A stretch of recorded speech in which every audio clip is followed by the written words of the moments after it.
even as an entrepreneur, even though you don't have people telling you what to do, you're still you're still responsible to your customers. You're responsible to other, people, other businesses you're working with. Like, you're never going to live in a vacuum. At least if you want to do anything in modern society, you can go out and live in a cabin in the woods and be self-sufficient if you want. But if you're existing in the world, like, you're going to be dependent upon people. So like, people may not be able to directly have influence where they can tell you exactly what to do, but you better have that for yourself. You better be your own boss in order to do the right things for your customers, for the people you're working with. So, you're still going to have shit that's going to roll downhill you're going to deal with. So like, if the military will give you one thing, it'll teach you resiliency towards dealing with bullshit. So that's awesome. Just like all of the, like discipline, strength, resiliency, like all those things that you would imagine that are pretty obvious with military service.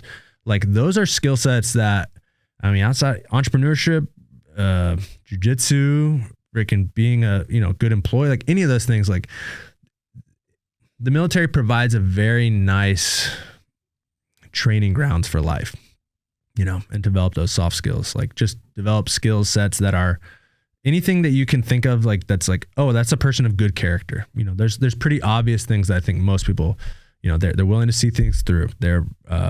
They have something bigger in mind than themselves. They're not entirely selfish. They know how to have some form of resiliency. Like, when things are getting challenging, they're not gonna quit. They're gonna persevere and push things through. All those things, like the stuff you would, if you're raising a child, like the things you'd want to instill into them. The military is a beautiful training ground to really put those things to the test and like harden those skills.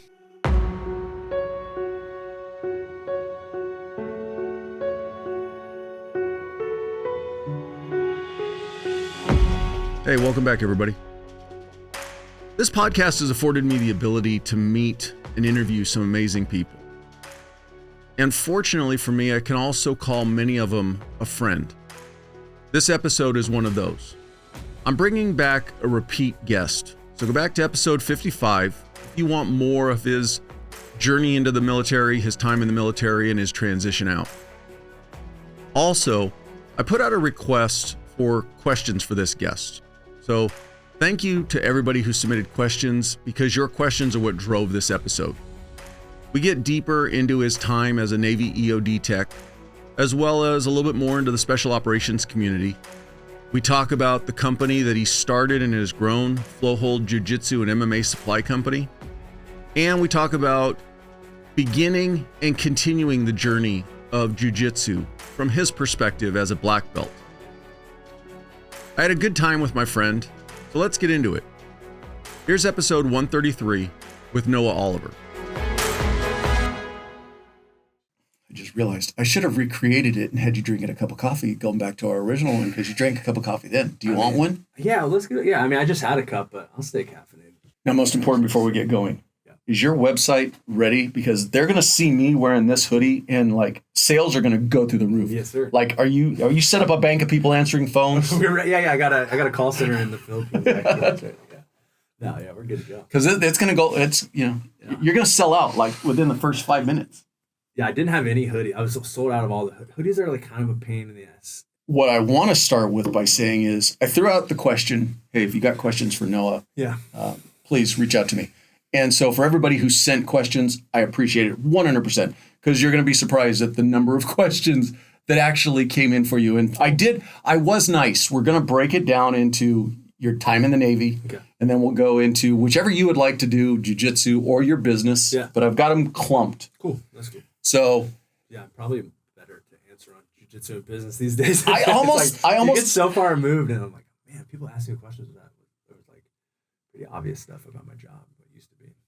Try my best. Well, one of the things I've noticed is it that you're being more active on TikTok, or I just happen to start getting you into my feeds? No, I am. Yeah, I'm kind of taking like a different like social media approach with TikTok. So I'm keeping more or less Instagram like product focus, and I'm working out. I'm be doing a lot more video and stuff, and like just like I really want to bring like valuable content that's not some. I mean, of course, I'm selling apparel, I'm selling gear, so I'm gonna like show that stuff, but like I want it to be like something that's providing a little bit of value, more entertainment.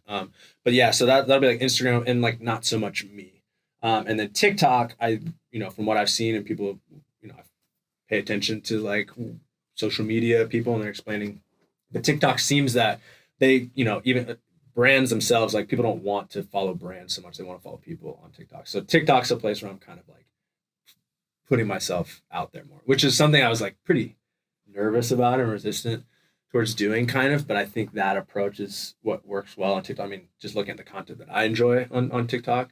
So I'm like, yeah, I'm just kind of, what I see it as is like people that maybe, beginners in jiu-jitsu where they may only have, their black belt might be like the only black belt they really have a personal relationship with.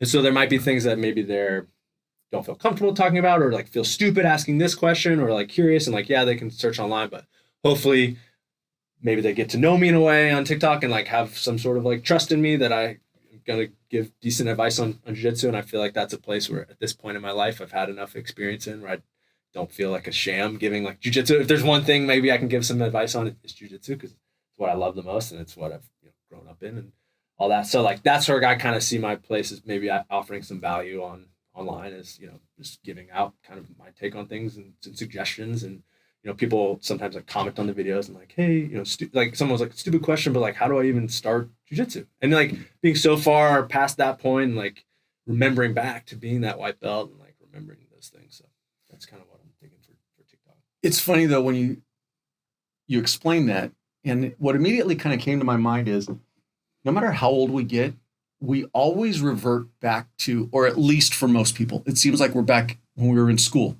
Mm-hmm. If you have a question, the easiest person to ask would be your teacher. Mm-hmm. But the last thing you want to do is feel like you're stupid in front of your teacher. So you're at jiu-jitsu. If you've got a question, why not ask your coach as opposed to you go to the other person in class? Hey, what am I, Right. It's weird how we do that. And so by having that imaginary wall, you on TikTok, them behind their keyboard, whatever, mm-hmm. they're a little more comfortable asking a question. Yeah, that's what I think. And I think even too, like, with any relationships, like if you're newer in jiu-jitsu, you probably don't know your instructor that well. And they're the black belt, they're the instructor. So there is like this kind of like, of course there's a veil of respect you want to have. But, as you go along, you progress, and you get to know them better. Like, I was with you and your instructor, Jason, today. It's like, you guys are, you're friendly with each other. So it's like, once you get that relationship, maybe you feel more comfortable. But maybe you're in a bigger school, you get less one-on-one time. Or, I think there's a lot of situations where maybe some people be like, it'd be nice if I had like a black belt I could trust has my best interest at heart, that maybe I could run these things by. So I'm like, maybe I could be like Uncle Noah to, they're like just a peer, but, maybe just a little more experience. So.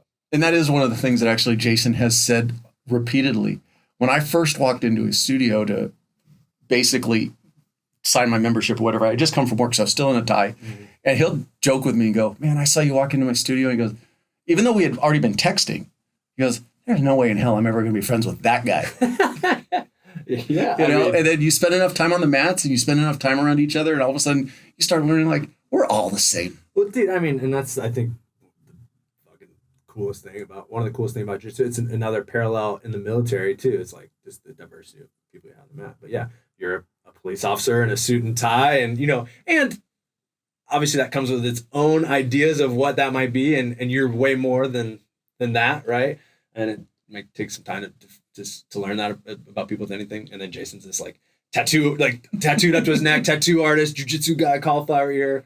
And you see a lot of friendships in the military and in jiu-jitsu where it's like people, you see these people are like, how do these guys? On paper, those two should have never bonded. Yeah. I mean, jiu-jitsu is like everything.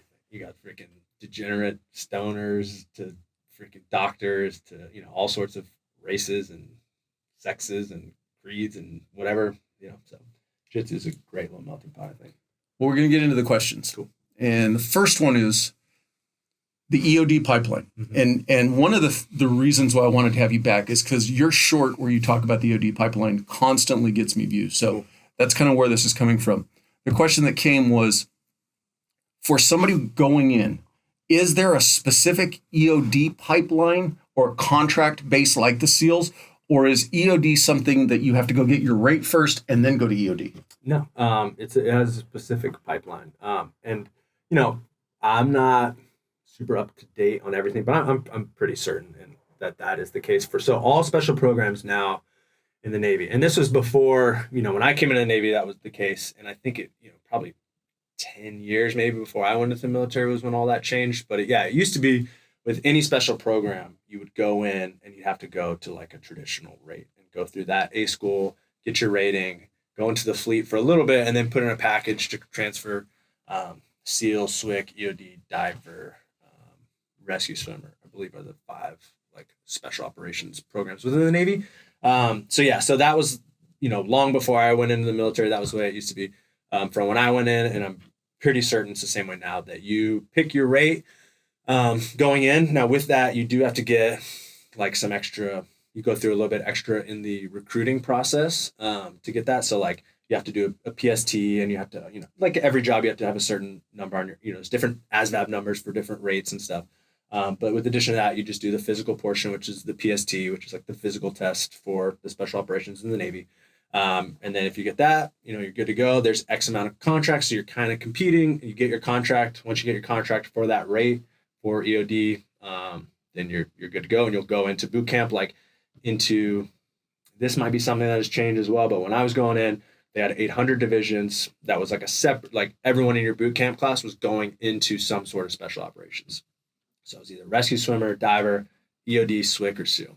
So everyone in that 800 division, that was their path that they were at least going to go into the prep program and then do the training pipeline. So, did you have an interest in EOD going in? I know that in our first time we sat down and talked, your route to it was through SEALs and then DOD. Yeah. But did you even know about EOD when you signed up? Yeah, I was familiar. I had a couple of friends. I think at the time, like I was like young, and you just have, it's like SEAL's a SEAL, and you have your views of, from books and movies and stuff. And it's like EOD is kind of like off in the shadows a little bit. Like I think, people outside the military definitely are much more aware of SEALs than they are of EOD.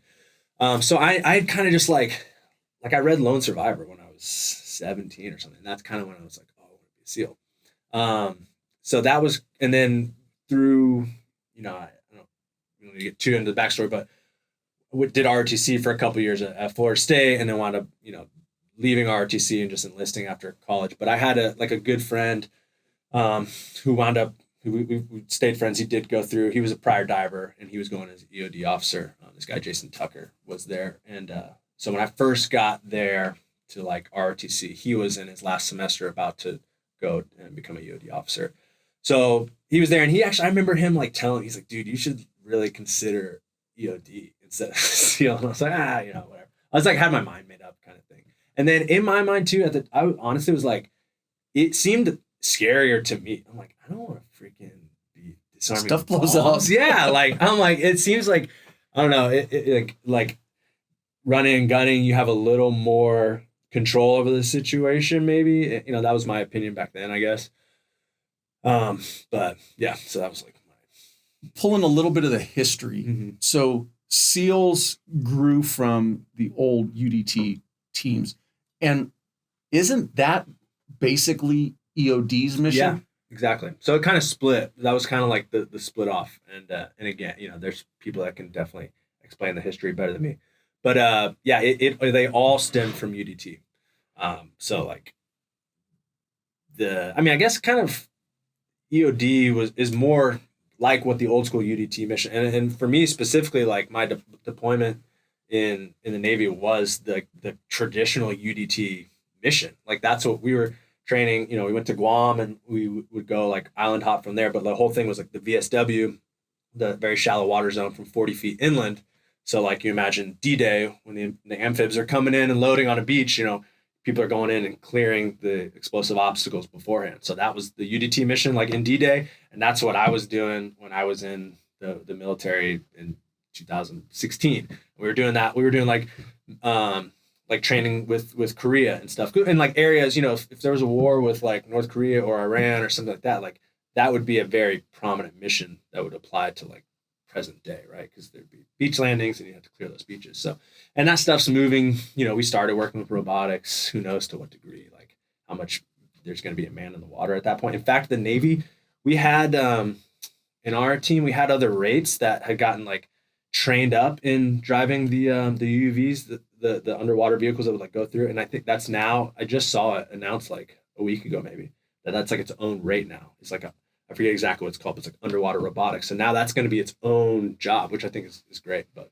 almost like SDVs with the SEALs. Yeah, but it's not like special operations. It's more like nerds the video game controller. But yeah, it's not necessarily cool guy stuff. Hey, every cool group still needs the nerd group, dude, right? 100% correct. And I obviously I'm saying that jokingly, but some of those guys, like one of those guys on our team, one of the UVs, like, became a good friend. He started training jiu-jitsu in Guam. Shout out Ian Miller. But yeah, cool guys. So yeah, he's a good buddy. So taking you back to where you talked about the physical, the initial screening, the physical fitness screening, or PST. Yeah. Walk me through that, because that's one of the questions. What specifically was the screening test? Okay. And is it one screening test for all special operations for the Navy? Yeah. And again, if any of this stuff has changed, it's just my ignorance. It's not. So yeah, it's 500-yard swim, and then I'm probably going to mix up the order in which it goes, but max push, max sit, max pull, I believe so you got 2 minutes 500-yard swim, get out, pretty much go directly into a max push-ups in 2 minutes, and then max sit-ups in 2 minutes, and then max pull-ups, no time, just however many you can do. And then from there, you finish with a 1.5 mile run. So it's the same screening test regardless, and there's different times and quantities that you got to hit for each program, and those are changing all the time, and those are like minimums. There's a minimum, but like I said, usually there's a certain amount of spots, so you're actually kind of already just competing with whoever is going in. So that minimum, depending on what the recruitment looks like at the time, that minimum may not be enough. Could be much lower. I mean, the minimums are not. If you're at the minimums, it's not. You want to be bumped up from there. If you're at those numbers, you're probably not in the fitness level you'd want to be to make it through training. And specifically the swim, it's not your traditional. Yeah, it's a combat side stroke is what it's called. And it's like you're like on your side, and it's like it's like you pick the apple, put it in the basket. But you're doing like a side stroke, like a scissor with your legs, and you're like reaching and do like a little breath, and then you're kind of like coming back in. But yeah, it's its own kind of thing. And there's if for people, if you're like looking to go on these programs, and you're it's definitely worth learning beforehand, but there's great tutorials.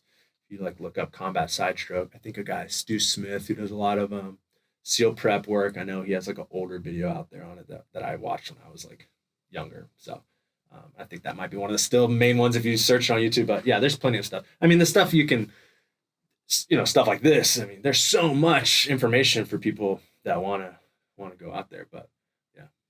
So for you though, I've heard people say that learning that stroke is so awkward from what we all kind of grew up swimming. Did you find it awkward to learn it? I don't know. So it's funny. So my dad was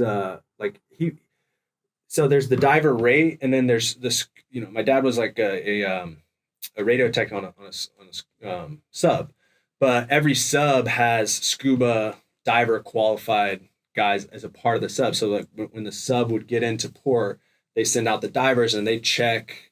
They just basically like check to make sure like a maintenance good. Check. Yeah, maintenance and a safety check, and just like make sure there's no, they're looking for any hazards that could potentially be there. So like, the sub guys, but they go to dive school, and they become, so you're doing a lot of the similar stuff, but it's like more of it's an accessory to your job. It's not the job itself. So my dad actually had done that, and so like he taught me the combat side stroke because they did it like back then. So I don't remember it being like it's different. It's definitely different than your typical stroke, but like once you get it down, the whole point is to be low profile and like energy efficient.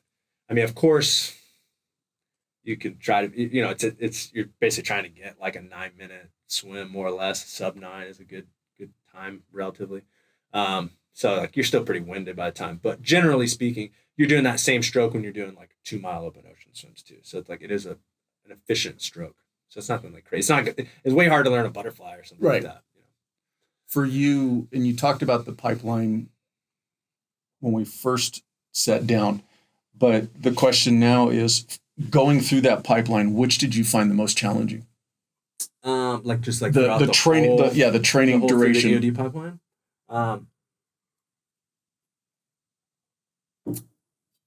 Man. Yeah, I mean, there's individual challenges, I think, for me. Like, I showed up to dive school, and it was the first day of like hard PT where they're trying to kind of break you and like bust you down, and I got food poisoning, and I was like, but I knew, I'm like, I know at the time it's not, you don't want to throw out some excuse, like that's like the worst. So I'm just kind of like sucking it up, and I'm in the back of the pack, like trying to run, and the instructors are like on the big like 4-wheeler thing. They're like, hurry again. I'm like, fuck, man, like this is not a good knowing like this is not a good first impression. And then the way dive school works is like you immediately you have like kind of like beat down sessions like all throughout like the morning, and then you start like the school, like the academic portions, like from day one, like in the afternoon. So like you're PTing for like 6 hours or something, and you break, and then you start in the classroom. And then so we're sitting down in the classroom, and I'm like, it was first day, and I had to run out of class and run into the bathroom, and I couldn't even make the toilet, like projectile vomited into the toilet. And it wasn't anything I'd all tried to do on purpose, but it was actually a blessing, because then they realized that I was fucked up. And then so then they brought me in, and I told them like, yeah, I got, I definitely like food poisoning or something. And so I was like, thank God they saw me projectile vomit, because they know I'm not just like making up some excuse. That's them the next 3 hours cleaning the bathroom. Yeah, no, they were cool about it. I mean, it was, they could tell that it was like legit, and it wasn't. So like they didn't hammer me for that. But yeah, that was like good for me. But yeah, I mean, so that was like hard. I'm like, fuck, I'm like behind already, like starting off, and it took like a few days to wear out of that. But then, a week later, I'm like back to normal. Like, okay, this guy like puts out. He's not as shitty as we thought he was on day one. So like, that's a very individual struggle that most people are not gonna have to go through. I mean, the academic portion is pretty challenging, and it's a thing that it's like basically the way it's like you have all these potential tests. I mean, there's maybe like in each division you have like, or like multiple times in each division you have testing days, and there's maybe 30 different scenarios in each one of these different things that they can like pull from, and some are a lot harder than others, and it's kind of like at random of like what you might get. So you could get a pretty easy test and be good to go, and then there could be a very complex situation you're going through, and that statistically less people are going to pass that test. And so like there's elements of chance that are kind of intimidating, like you never feel safe, like going like even, and you're, you're limited to the time. It's all confidential stuff. So it's like, you're not studying at home. Like you're limited to the time, you're going very early and you're staying late, but it's all within the confines. So it's like, it's not like you can do like, all right, I'm going to go home, I'm going to hit the books all night, and then I'll be like super confident. I'll know everything. It's like, you don't even have that option. So the academic portion of EOD is quite challenging. I mean, it is like, I finished college before I went into EOD, and I felt like EOD school is much more difficult than college. Granted, I was a history major, so I'm not doing, I'm sure maybe, if you're engineering or pre-med or something, it might be worse. But for me, I was like, I was always in, I did well in school through high school, so in AP classes and stuff like that. And EOD school was academically the most challenging thing for me. And one of the things that I've learned in talking to several guests is, so like you said, you could get a random test, and it's not the test itself that's hard. It's the extras that they might add to it, that you have to perform that test while doing something else, that increases. And obviously, if you've gotten on their radar and they want to push the envelope, then all of a sudden now you've got to do this test, but you got to do it while you're running in place, kind of deal. Yeah.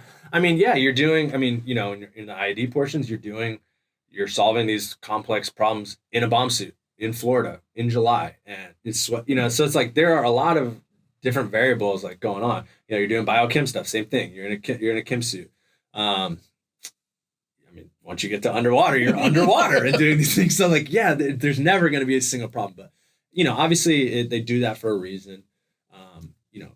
Dealing with, trying to render safe explosive devices is a complicated task. And so, they want to see that you can real-time problems. And that's the thing too. It's like, some of the stuff, it might be it's like slight deviations. Like you're never going to have a black and white rule, when it makes sense, right? Like when you're trying to disarm or render safe an explosive device, like those situations can really vary a lot in the real world.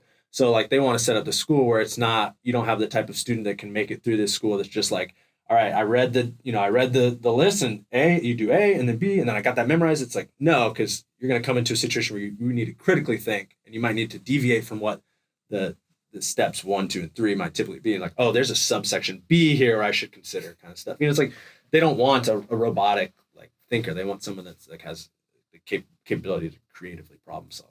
All right, saving the world. You cutting the red wire? Or the green wire? yeah, dude, I just got blue. This is my favorite color, so I don't know. You already talked about it, where there's a new branch as far as the underwater robotics. Yeah. But within EOD, like with the SEAL community, where you can be a SEAL, but you can be a breacher, you can be a sniper. Are there different jobs within EOD?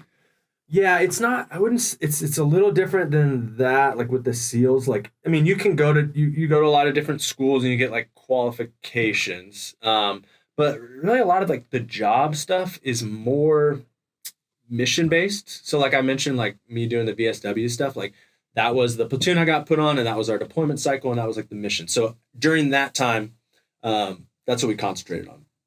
Now, if I'd stayed in longer, and a lot of this stuff is needs of the Navy and happenstance and luck as far as like what platoon you get put on, what your mission sect is. But I could have stayed in and then gone on to a team where I was gonna attach with Green Berets or something, and then the focus would strongly shift. Like probably you do your minimal amount of diving and water training just to like keep those qualifications up, but obviously you're not spending most of the time getting ready for like a land deployment like underwater.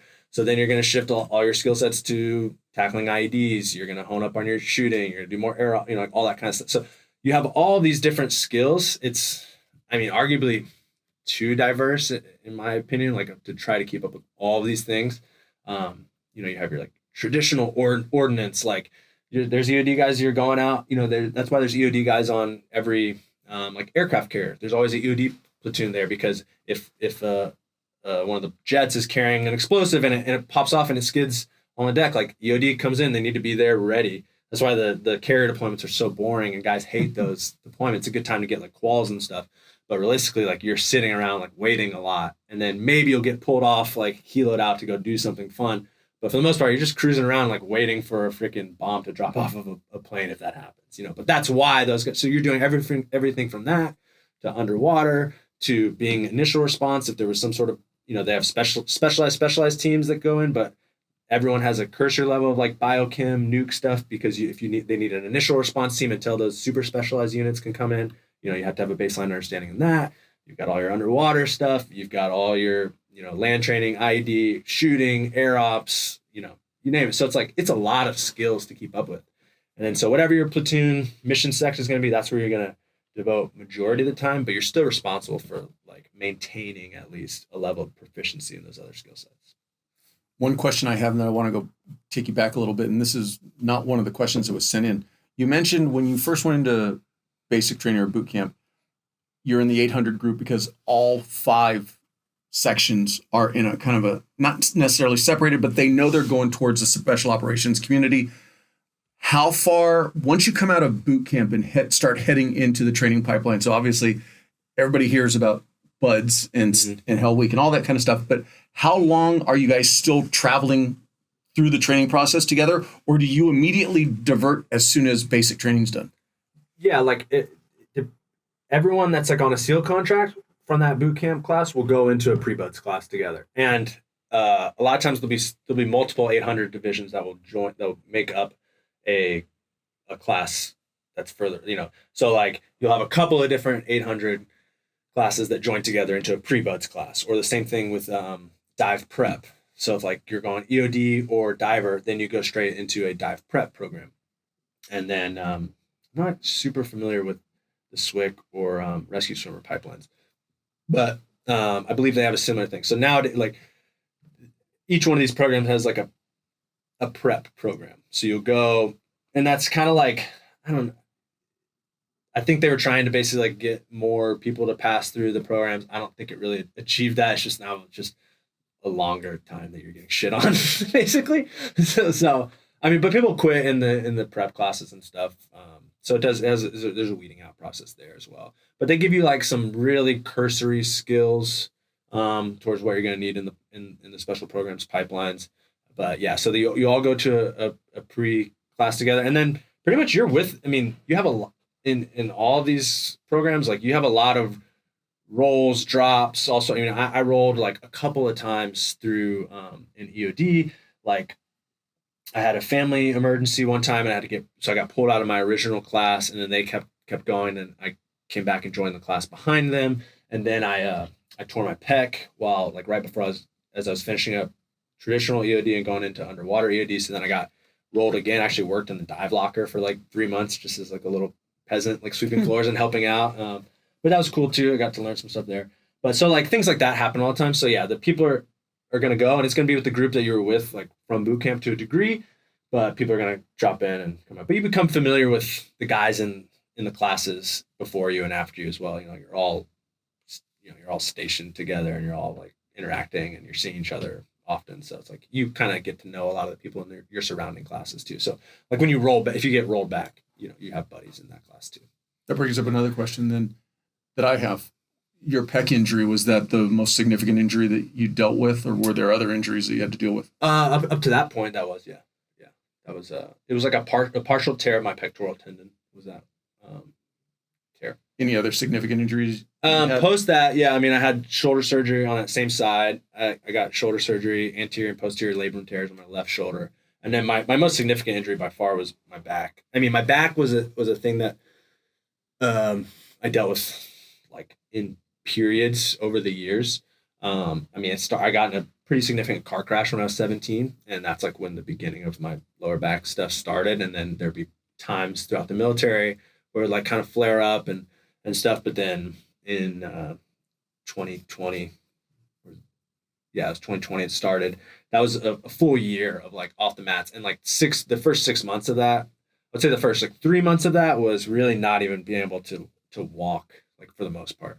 I mean, I could start to walk like, 100 yards, maybe like towards the end of that time. Like I was pretty, it was extrusion herniation on my L5S1. So that's like where it's like a level 3 out of 4 is like the highest level. So you have like your interior disc and your exterior disc, and the extrusion level 3 is basically like where your interior disc bulges out so much that it starts to protrude through the external wall. So, and then the last possible, like kind of like a hernia almost. Yeah, kind of. And then level 4 would be where that internal disc fully like explodes, and then you're really fucked. But like that, my physical therapist was like, hey, basically showing me medical literature saying it's possible. Like there's been a few examples of people that have avoided surgery and had this heal. Like that interior disc can come out of that exterior wall and reabsorb. It is possible, so we know that. But it was like she was showing me as if, hey, this is possible, but it's by far from the norm. So like, let's see what we can do. And I was able to avoid surgery. And that was kind of, I didn't want to go. I've heard just too many stories of people getting surgery and regretting it. So I was like, I want to put that off like as much as possible. So I was able to, at like the 6 month mark, it really wasn't healed to where I thought it was going to. And I was like, let me give it like 3 more months. And then in that time, I was able to start getting back and, got me back. It's still something I got to like be mindful of all the time. Like I do, I think, aging and stuff and just getting mileage in general. But I'm a lot better with like mobility training. I do like mobility stuff in the morning, stretching at night, and like just staying on top of it. And now that you've had surgery, inherently you're always going to have a weak point or a weak spot. With the shoulder, I mean, the shoulder's the only thing I've had surgery on. You didn't end up having surgery. No. So you were able to actually rehab it without the surgery. Yeah. But is it always going to be a perpetual weak spot for you? I mean, I don't know. We'll see. It's something I'm mindful of, but it's like my back's better right now than it has been, periods before. I had that significant outage for a year or whatever. So I don't know. I think like through training smarter and being more mindful and like building up strength in areas where I wasn't paying attention to before, like potentially I could have a better back than I've ever had. But, that's an optimistic view, I guess. So we'll see. You've already talked about it a little bit, that the deployment options for EOD are you could be on a carrier, and are you, in that sense, are you deployed as an entire platoon to that carrier? Yeah. Or the other option is in a, I'll say, a combat operation, or you mentioned working with Green Berets. Is there a single EOD guy that's deployed or assigned to other units? Yeah. So that's what usually be. It'll usually be. Well, no, that's not the case. Yeah. So it could be pairs or a single person. So yeah. So that's another job of EOD is basically being the explosive expert, the person there responsible, because all these teams are going out in small units. So they basically attach Navy EOD to each of those teams. So if they do come across an explosive threat, like the EOD guy will handle it. 1 or 2 people, depending on like the size of the other platoon. But yeah, SEALs, Green Beret, I think some Marine units as well. Like Navy EOD attaches to like all sorts. We work with everyone. It's kind of like, I don't know if you're familiar with like Air Force combat controllers, so that they do a similar thing where like a single one of them will attach to these teams. And then if they need an airstrike of some sort, that guy's there. So it's like a similar deal with Navy EOD. Do you remember the TV show that was on for a little while about the EOD guys in the Middle East? Oh, yeah. It was like Bomb Patrol Afghanistan. Yeah, were those all just Navy EOD guys? And were they deployed it seemed like they were deployed as a single unit, if I remember correctly. Yeah. I mean, I don't know a lot about that show. That could have been like I'm not entirely sure. That could have been an Army EOD. So each branch has an EOD component. Yeah. But like as of right now, I know that some of the branches were like pushing to kind of adjust this. But at the time when I was in, like Navy EOD was the only one that was considered special operations. So that's why, because we just like, that's why that pipeline is there, and just like make sure you're fit enough and can like hang so that when you go and attach these other units, you're not like a hindrance, right? So I think though that like, understandably, like Army EOD guys are like, why are Navy EOD guys attaching to like Army SF teams? So like, I think they wanted to maybe do that. So that might be changing. I'm not sure, but yeah, as the time. So yeah, you have those missions. I mean, you have like bigger, like outside of the VSW shallow water, you have like mine countermeasure teams that are like they're working with big Navy like minesweeper ships and like are part of that whole thing. And then there's a lot of little other like interim jobs and stuff, and it's a very wide array of work for Navy EOD. Yeah. When you listen to stories of the evolution of special operations, special forces, obviously they have to adapt to the war that they're fighting. So for instance, the history of the SEALs, they started out in Vietnam, very jungle-based warfare with still a direct connection to the water. But then Middle East kicks off and they complete pivot switch and they're operating 99% on land. From your knowledge, did EOD kind of make that same evolution where it was Navy EOD was always in the water and now all of a sudden we're doing 98% on land? Yeah, totally. And that was kind of, so like my era was kind of as like the desert wars, Iraq and Afghanistan was winding down. So they were kind of like, people were talking about how, we don't want to see that happen again, when the desert stuff kicks up, and then we've been doing all this underwater stuff, and now we've let our land skills degrade, and now we got to. So they were talking about like the counter of like, all right, we've been fighting these land wars for so long and dealing with like a lot of IEDs, but we can't let our in water skills degrade. So people were almost like pushing to try to balance and make sure that we stayed relatively competent in all those areas. But yeah. So one of the questions that somebody has, and this is definitely interesting to me, what was your headspace thinking about diffusing a bomb? I mean, yeah, like I said, I didn't think I would want to do that. But the military does a great job of training. I mean, they really apply a lot of good pressure in training situations, and like they do you feel confident, if you need to go into those situations.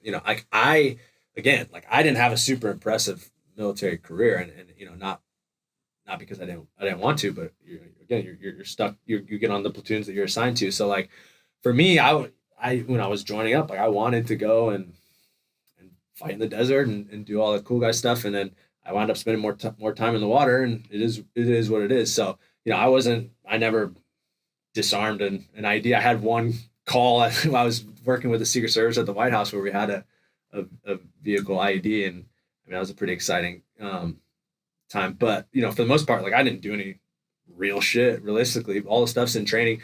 But while you're in training, you're obviously very aware that shit's going on. You've seen real evidence of that happening. So it doesn't feel like make believe or pretend. You're quite aware of what the potential outcome of in these situations can be. But yeah, I think the military, if there's one thing they do well, it's training. And we worked with a lot of other countries in their military and stuff, and like the level of professionalism and capability between that is a stark contrast. So like you're trained up well. I'll equate this to my time in law enforcement and the number of what we refer to as boxed labs. Basically, some guy set up in a motel room over the weekend and he's going to cook off a bunch of meth. And we're not talking a fancy laboratory it's makeshift, this, that. It increases the danger level. Yeah. From the training that you got, I would imagine bomb makers tend to be the same way. They're doing the absolute minimum so that they can get a bomb in place, as opposed to if it was a professional, like you see in the movies where like the timer's perfect. And was that pretty much how the training went? It was like, you're going to be dealing with hokey shit. Yeah, they call it, HME is the homemade explosive. And that's, in the wars, a lot with Iraq and Afghanistan, that's what you're seeing. But even within that, it's like, there's, I think, like with the meth lab example, like there's some freaking hick hillbilly who's like just got something offline. He's like, woo. And then there's like a Walt Whitman Breaking Bad like style chemist. They're both like homemade meth makers, but one's professional. I think that's what they did run into is like, yeah, there's some guy in a cave that's like found some book and figured out how to like put stuff together, and it's pretty amateur. But then there's people that have been fighting, in the Middle East, fighting these wars for a long time, and maybe they had a teacher that taught them, and they're developing like new tactics to counter the ones that they know we use and stuff. So there is a range for sure of like professionalism, I guess, with these explosive makers, so it can vary. So we're wrapping up the questions related to EOD. The only other thing that I'll just kind of throw it over to you is any that we haven't talked about, any other piece of advice for somebody who might be interested in going down the EOD pipeline, what they can expect, what maybe you wish you would have known more about when you started the process?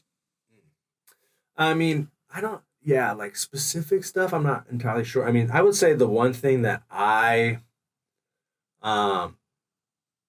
kind of wish that I maybe done different, it's just like having you understand you're going to go through, like, it's going to suck, right? But there's elements of sucking that you're kind of braced for and looking for. It's like, all right, this is going to be really physically demanding, and you're going to, say you're an 18-year-old kid and you're full of testosterone. You want to go get after it. And so it's like, yeah, this guy's going to be yelling at me, and I'm going to have to be doing push-ups, and I'm going to be in cold water, and like, I'm going to be under a log, and like all of this stuff. And you're like, you're ready for that. But there's a lot of sucking that's like so outside of the cool version of sucking that's going to happen. They leave that off the flyer. Yes. So there's, there's going to be days where you're going to be like sitting on the computer doing like NKOs, like Navy Knowledge Online, little like sexual harassment training. You're going to be waiting a lot. You're going to be having to, frankly, probably listen to some person that might be, that you don't like very much, right? There's going to be like a lot of things that are going to suck that aren't going to be the cool version of sucking that you had in your mind. And just maybe going in and understanding that and like trying to have the best attitude towards that and recognizing, it's super simple advice, right? It is what it is. So you got to just take what you're getting and make the most of it. But I just don't think, like, I still resented a lot of that, the less fun, the less cool sucking. It was annoying to me at the time when I realized that I was going to be getting out of the military, and I still had, over 2 years left of my contract. I just wanted to move on. I wanted to go on to the next thing. But making the most of that stuff and just like trying to excel and using it as, all the stuff that happens in the military, like when you get out of the civilian, it's really valuable. So you're building yourself, you're building your personal skill set that you can take and apply to a ton of different stuff. I mean, look at me, what I do now is so far from what I did in the military, but all those like soft skills, the things that, I had to develop more like personal character type things, like you carry those with you after the military. And those are really great skills and like traits to develop. So just recognize that there's still a lot of value you're getting, even in those like really shitty moments. They're like, this is pointless. This is so dumb. Like all that dumb stuff, there's some sort of benefit it can bring if you look at it the right way. So that's for me personally, like what I would go back to like my younger self. I'm sure there's a lot of specific advice. People are welcome to message me if they have specific questions. I'm happy to answer anybody if people are looking at going to EOD. Again, I'm not brushed up on the current things. I'm not exactly sure, but if I've got anything to offer, I'm happy to help people out if they're looking to go in that route. One last question that just came to my mind before we move on from this. You all fall under the special operations umbrella. How did you perceive being treated by the other elements? Did you feel, and I'll use the little brother or redheaded stepchild, or were you treated, well, I'll use the SEALs. Were you treated as like, hey, you're just an equal, you just happen to be the bomb guy? Yeah, I mean, the cool thing for EOD is that the SEALs do have their own little redheaded stepchild, and those are SWIC guys. so they get on. No, SWIC guys are cool shit. We worked with them too. But yeah, I mean, the SEALs are always going to be viewed as the top dog within. I mean, probably within any source, and I think probably Green Berets would have issues with that. But as far as pop culture and like what you see, yeah. But no, I mean, everybody was always really cool. Like, there's a reality of a pecking order. I mean, I'll say obviously, I quit Buds, so like Buds was harder ultimately. I mean, there's different challenges you've got to do through EOD. Like I meant, the academic stuff is challenging. Like there's definitely some people that could make it through Buds that won't necessarily make it through EOD. But I would say that the inverse is more so. There's more people that would make it through EOD that couldn't make it through SEAL training. But it's still really challenging, and it's definitely, I don't want to take, not even for myself, but from any of my friends, like it's quite an accomplishment. It's very difficult to make it through. But yeah, there's a reality of SEAL training is really fucking tough, and very commendable to be able to make it through that. But no, I don't, there's not so much of an attitude. People are really cool, especially when you're working together. And that's the thing too, right? If you're actually working together, like you're proving who you are, and like you're proving your skills, you're proving your capability. It's kind of like jiu-jitsu, it's like there's a really tough purple belt, and you may be a black belt, but you roll with that guy, you're like, damn, you're legit, right? So it's like, it doesn't really matter, just as long as you can do your job and do it well and prove that you bring something to the table. Like that's all that matters. It's more of I would say it's more of a personal based, like person by person, as far as like the respect that's given within those communities. And I'm sure a lot of it is like when we were having breakfast, you were talking about, it's the attitude that you bring to the table in an environment. Do you walk into the room, are you, hey, I'm the best or whatever, or are you humble? Or, it carries itself through all of life. Absolutely. Of how you act when you come to the table. Yeah, 100%. I was going to give you the option to go towards the jiu-jitsu questions, the entrepreneurship questions, but you already opened the door. I think you're reading the questions ahead of time. And you talked about the soft skills that you learned coming from the military. So one of the questions was, how did your military experience influence your entrepreneurship? Yeah, I mean, the biggest thing for sure is realizing that I wanted to be in control of my own life, and I didn't really want other people telling me what to do so much.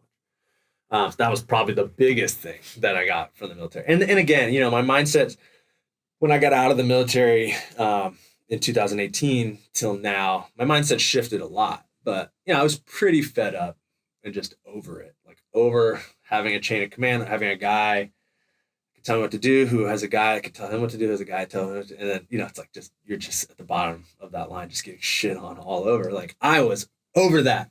But the flip side of that is like when you don't have anybody telling you what to do, or like that's responsible for you, is you're very much responsible for yourself. So there's other stuff that that comes with that. There's other burdens, obviously that come with entrepreneurship. Like when no one's telling you what to do, there's also no one to help you out when things aren't going well, right? But yeah, I mean, that's a skill, but like, that's more maybe almost like a negative look at that. But yeah, dude, so I would never trade my military experience like for anything. I'm so glad and I'm proud to have done that and spent 6 years serving. And like just like the challenges and the tests that you're given the opportunity to overcome and like prove yourself within, the confidence you get from that kind of stuff, like that's hugely valuable.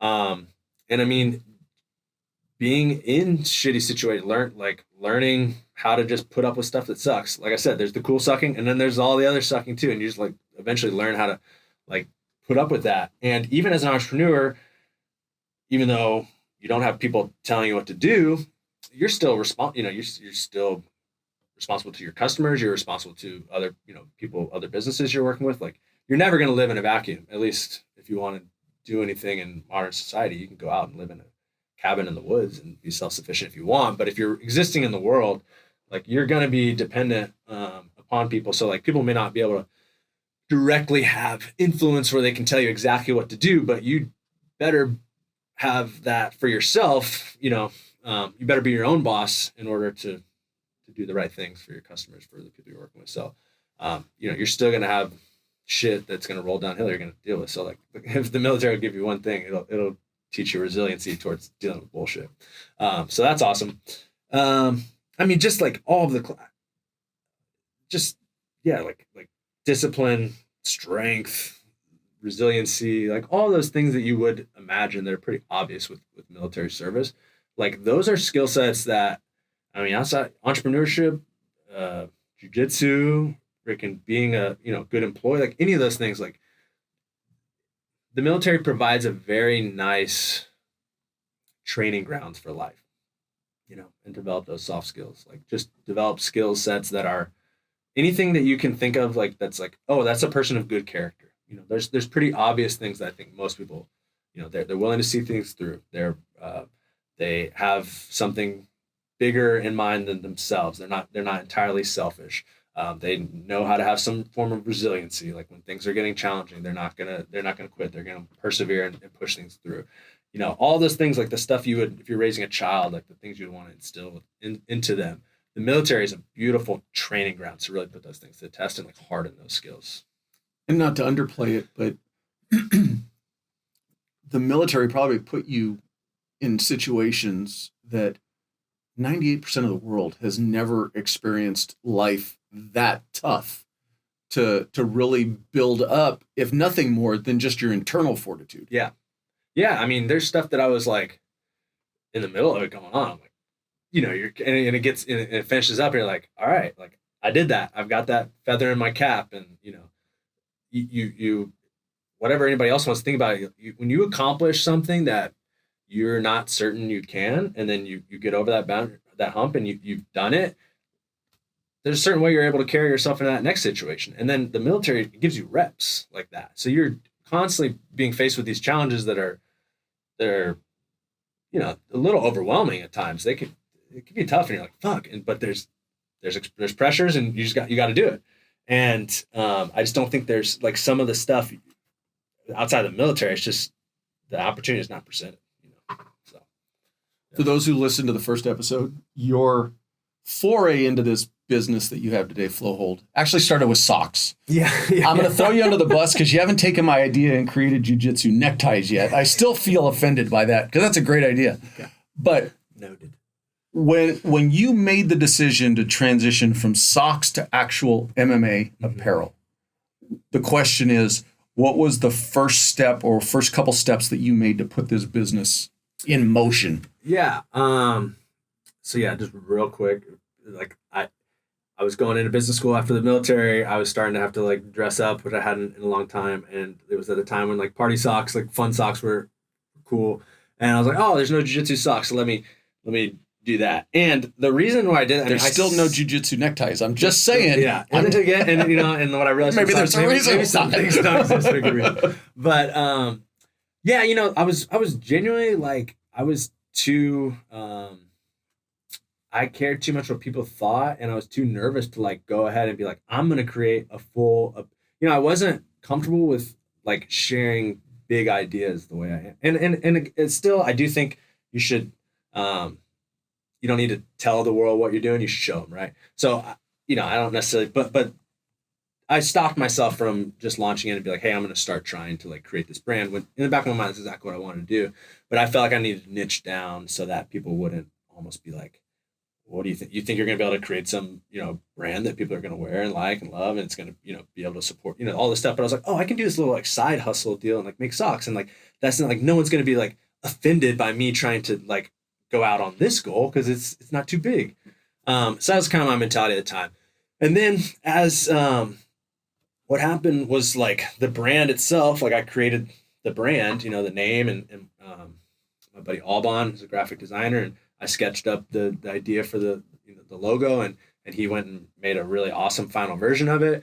And then so with the socks, I just made t-shirts, because I'm thinking, all right, like every business, you got t-shirts for the party, everybody, you go to the restaurant, they got t-shirts, everybody's got t-shirts.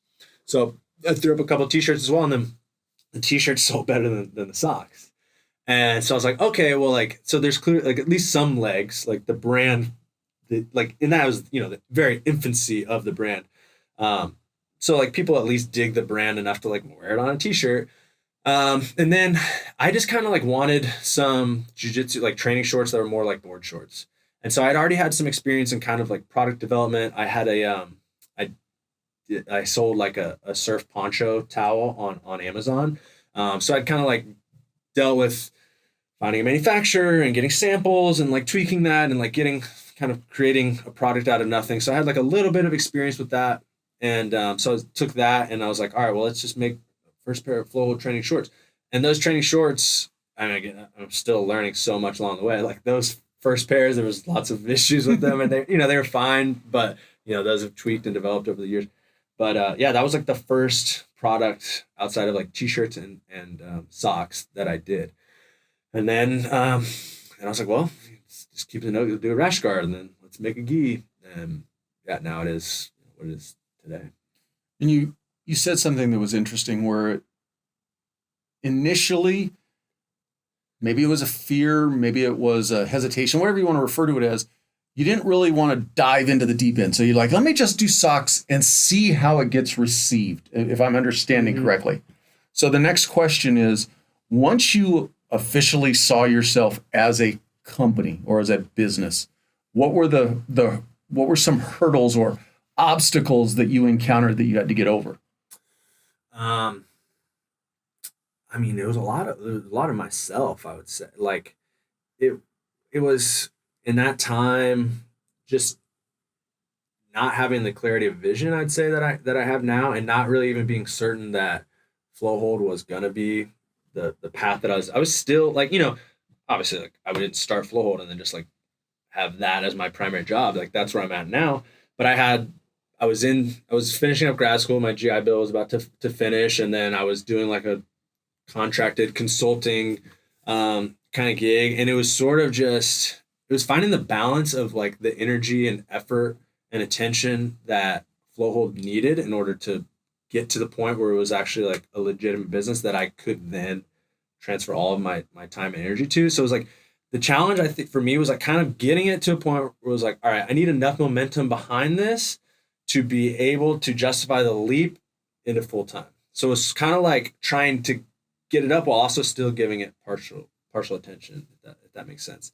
And then, yeah, it really became a lot more into just like my mindset and understanding about just actually deciding on something in order to make it happen, which is something I really didn't have back then. And now I have a really, I would just say, a much stronger belief in myself, and one that's backed up very much by effort, and that's the key, I think. But it all starts with the idea. And for me, at that time, I didn't really believe in like being able to, I thought a lot more luck maybe and outside factors were, and those still are things that are to consider.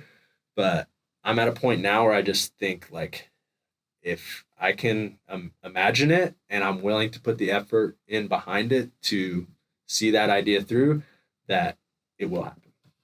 So kind of developing that and being like, yeah, just like having the confidence that like Flowhold can be a business that will support me and my family and that people will dig and be happy with and training. And like, that was like, oh, what are people going to think? And like, are they going to like this? And like, just like, dude, fuck that. Like, because them not liking your company doesn't mean they don't like you, but that's how we doesn't equate mean it. that. But yeah, I mean, it's, it does feel very personal to me. I mean, it's very much, it's kind of an amalgamation of me into a brand of sorts.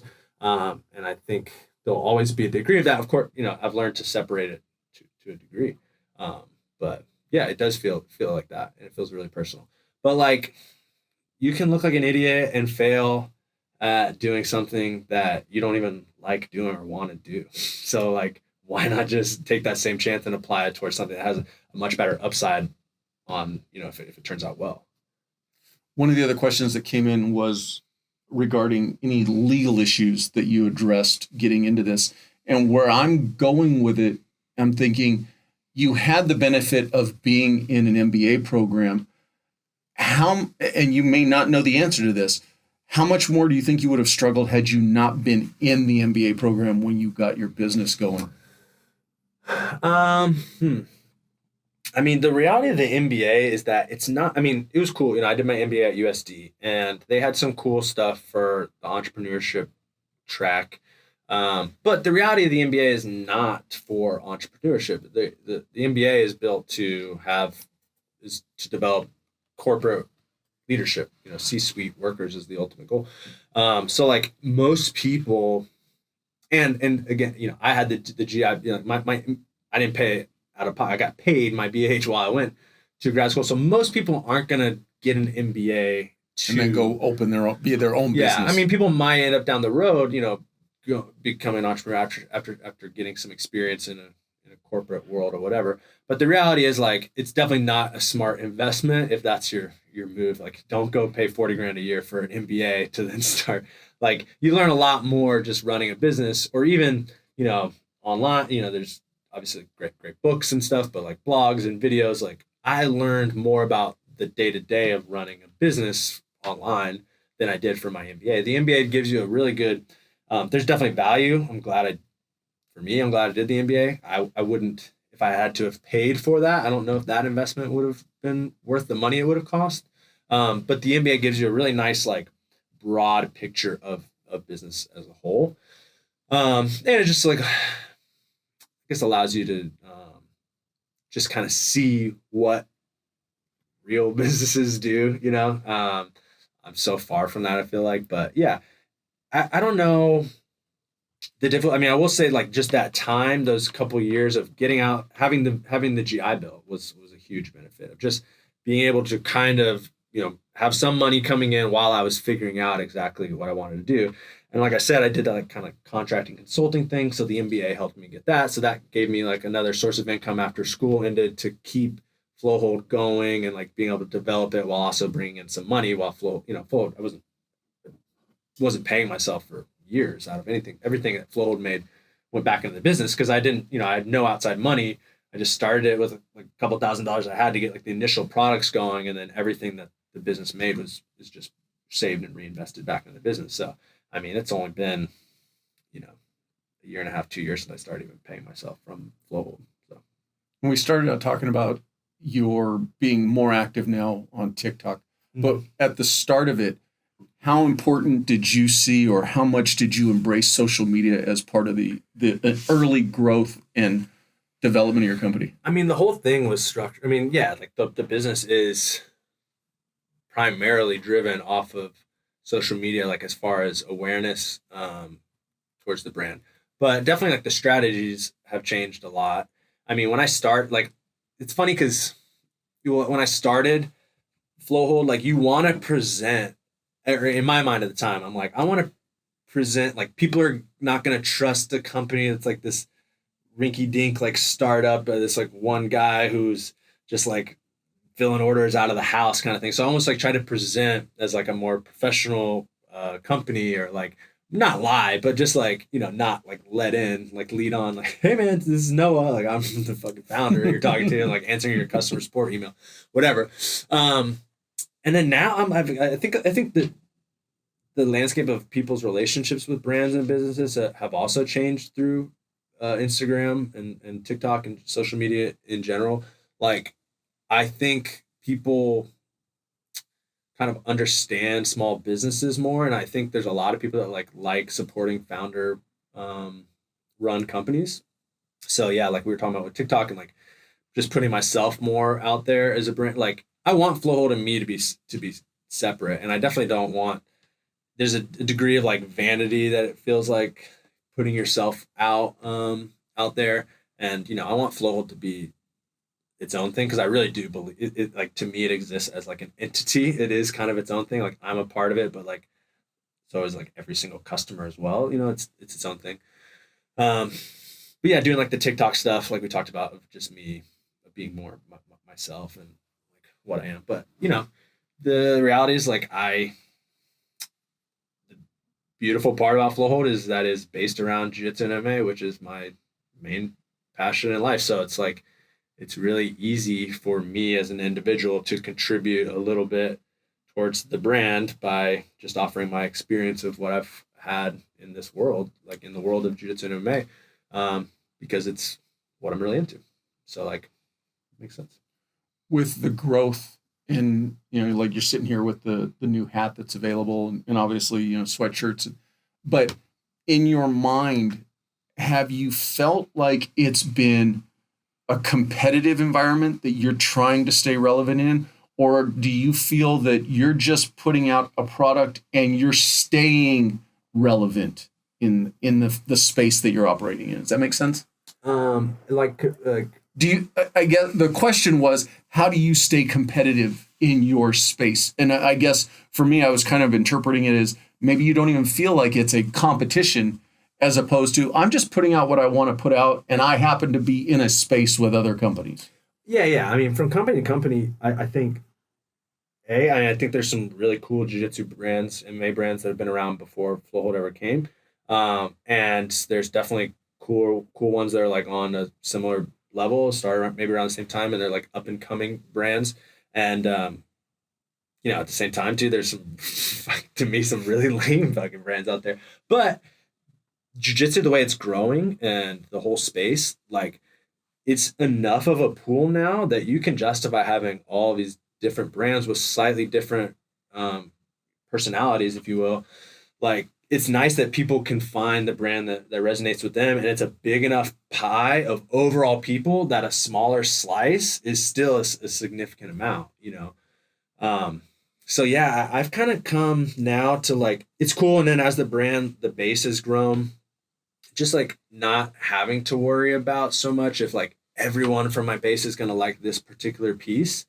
You can kind of get a little more fun with the products you're doing. Cause it's like, all right, even if 20% of my audience, I know everyone, this piece is probably not going to be for everyone, but if 20% likes it, I still got a big enough audience now where it justifies making this product. So that's been a fun part of growing, is just being able to get a little more creative and like take risks to a degree. I mean, risks might be a big word, but whatever. Putting stuff out. But yeah, I mean, I'm just trying, again, like with like just learning to trust yourself and believe in yourself to a degree. I've just like, yeah, I've learned, I've had enough times where I've like been uncertain about this thing and I put it out and it's well received. And that's happened enough times where I like kind of like, okay, I got some confidence now. Like, people like the designs and the things that I put together. And, I've come to the point where I'm like, if I like it, like, I'm going to put it out, and it takes like, there'll be pieces that I'm like sitting on and like, I'm like, I'm like switching, like changing the side by an inch and moving this and like, does this color, like that color? I mean, I've got these freaking pieces that now it's like on like the fourth sample because this color is just not quite right. So like, I'm meticulous about it, but I'm not like, oh, the customers are gonna, they need it. I'm like, honestly, they may not even I could put out these two products and like, they're not gonna know the difference, but I am. So like for me, yeah, I've learned to just, like, that's what Flowhold is. It's kind of like my taste, and enough people seem to like it that's great. So just stay true to that, stick with that. And if I like it, I'm going to put it out. And so far that's worked. And I'm glad that is, because it makes it all more enjoyable. Like, it's not enjoyable if you're just trying to create for other people.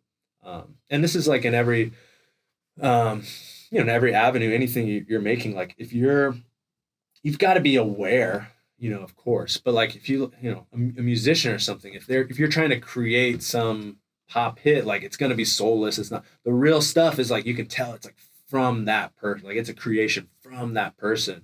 And that's the stuff that I think that people are really into because the authenticity is there and you can tell, and it, like the whole process is enjoyable when you're doing it for yourself and you're not trying to like seek outside validation. And that is the kind of the catch-22 of starting a business. And I think about it even like with the podcast.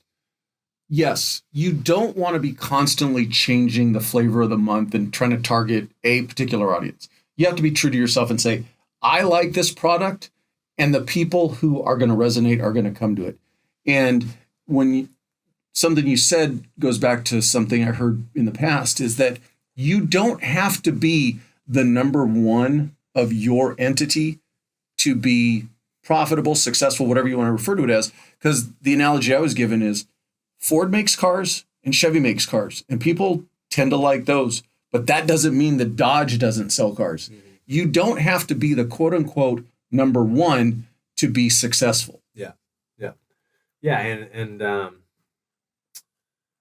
I'm at a place now where I'm like, if I don't know what I necessarily want for Flowhold. I mean, it's already at a point where I'm like, I've accomplished kind of what I initially set out to do. I'm supporting myself through, I've created a brand that's doing well enough that I can like, it's my career now, which is like the win in itself. But of course, we don't grow unless we set new goals and stuff. So yeah, to the degree, I'd be lying if I said I wouldn't like to see Flowhold being one of like a Ford of the industry. But I also know that there is a niche that we operate within, and it has a style that I'm not going to alter the DNA of the company in order to become that. So if it were to grow in that direction and become super big and popular, and great, but it's going to be true to what it is. Also, the core audience will never be like, man, what happened to Flow? Like I used to love this stuff and it's changed, So, are you somebody who sits down at the beginning of the year and actually writes out goals for the company for the coming year? Yeah, not necessarily at the beginning of the year, but I've that's kind of like a newer thing. I mean, I would say it's a mix of like setting a goal as sort of a guiding star, but also recognizing that, you may be walking along this path, towards your destination, and then you look to the right and you're like, oh, there's like a little cool oasis over there. Let's kind of like walk up this trail, and then you get back on, you're going, and you're like, oh shit, I didn't know this mountain was here. We're now going to like circumnavigate. So yeah, I think goal setting, like having goals that you're working towards is massively important, but also at the same time, not getting so hung up on that particular goal that you lose sight of the big picture. Let's say like, if you set a revenue goal or something, like, all right, if that's my main goal, I'm going to make $1 million. I'm going to sell $1 million worth of product this year. Well, if that's my main goal, there's probably a lot of ways that I can accomplish that goal that will totally not be in line with what, my real goal, or like I said, like being true to the brand. Like, yeah, I could come up with some sort of short scheme that'll maybe get like additional sales and I can do this and that, but it's like keeping the bigger picture in mind too, of just like the whole, I don't know, the main goal is just keeping the company authentic and building it to its potential, so that's like the true guiding light. And then there's of course like different goals within that, but none of those can circumvent the main objective of just having a brand that people identify with and love, and puts out quality products and creates value for the customers, but I definitely do goal setting, individual stuff as well, stuff for my family. But yeah, I think setting those goals is massive, but not getting too hung up on the way you get to them, I guess. In my interactions with you, and I'm trying to almost think of any time that I've seen it, and I can't say that I have. The question is, did you leverage your veteran status in any way as part of the development or growth of your company? Because I can't think of a situation, except for maybe the OD Green Geese, mm-hmm. that there's really an overt connection to your military time.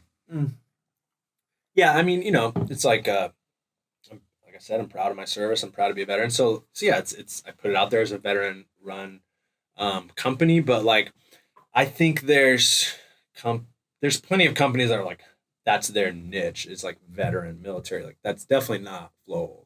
And it's kind of like me, like my veteran status is, and we talked about this in the last podcast of like it's a part of me, but it's definitely not my identity. I think, but the military stuff, I do. But I was talking to a friend about this the other day of like kind of the different influences of Flowhold, and I think like, yeah, there's a part of it like the veteran military is a part influence, but I think more so hardcore and punk rock music, tattoo culture, like that kind of scene, surf and skate culture, and like all those things kind of blend to each other, and even like the military stuff blends into all of those as well too. There's plenty of guys in the military that were like grew up going to hardcore shows. There's a lot of guys in the military that were like skateboarders and surfers, and so like those influences aren't completely separate from each other. But yeah, so we'll do some camo stuff. Well, hardcore kids love some camo cut off shorts. Surf companies love making camo products, and then of course the military wears camo. So yeah, it's definitely part of an influence, but it's not like the main. There's DD214. They're a veteran Jiu Jitsu company. Like they make cool stuff like for those people. Like that's so if that's like your style, you're really into that. Like there's companies that offer that. We're gonna have a little bit of that influence, but it's not gonna be our main thing. What are the biggest lessons you've learned in creating and operating your own business? I think like, I think leading with gratitude, for me is just like been a lesson in the last year and a half that I've just embodied like a lot, and that I think has like improved my life dramatically in all areas, from the business to everything. But like just it's so easy to get caught up in the day-to-day and again having goals and stuff, and you're getting things that you're striving towards, and then to not forget, like look back on 2 years ago, and if you were at where you are now, like that guy'd be psyched. So like when you're like, oh, I'm not, this product could have done better, or like I really thought that post was going to get more engagement. And these are dumb things, these are things that I worry about within the business. These are not personal things. I don't have a personal social media stuff, but like obviously I want the business to do well, right? So, but so whatever issues or whatever shortcomings you're perceiving in the moment, like that's the myopic view, and like don't forget to like pull out from the macro and to be thankful that I'm in the position that I am now.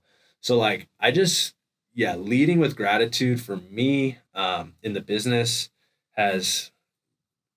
it's been huge, and I think what that does is it just like it allows you to then move forward and operate from a better, more energized place, and allows you to make better decisions, put more effort in if you're starting from that place. Does that make sense? Like, so it's not just about being thankful, but it's about like changing your current state and then moving forward, and then things just like keep getting better. So it's like a massive like snowball effect of just, you're in a better mood, you're feeling better, you're able to work more efficiently, like work better, be more creative, interact with customers from a place that you would want to be interacted with from, all that kind of stuff.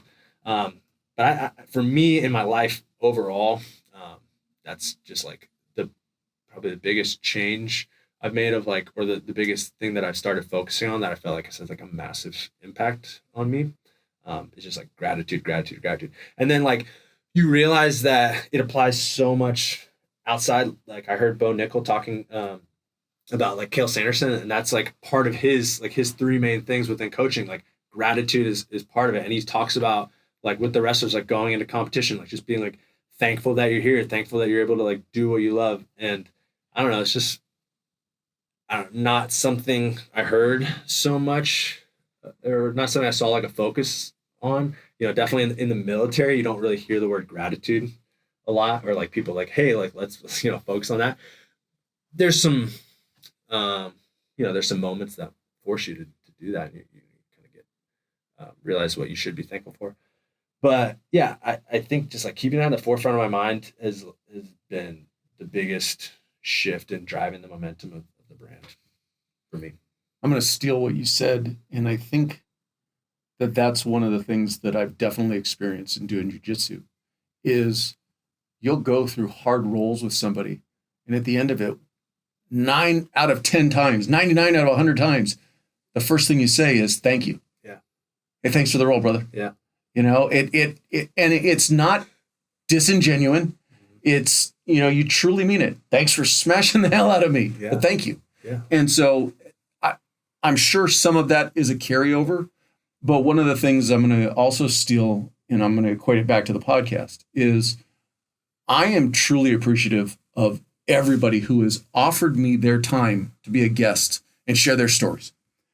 I'm also appreciative of people like yourself who, in my mind, it's grown from, hey, would you be on my podcast, to, hey, we're friends and let's go grab some food and let's go roll, whatever it is.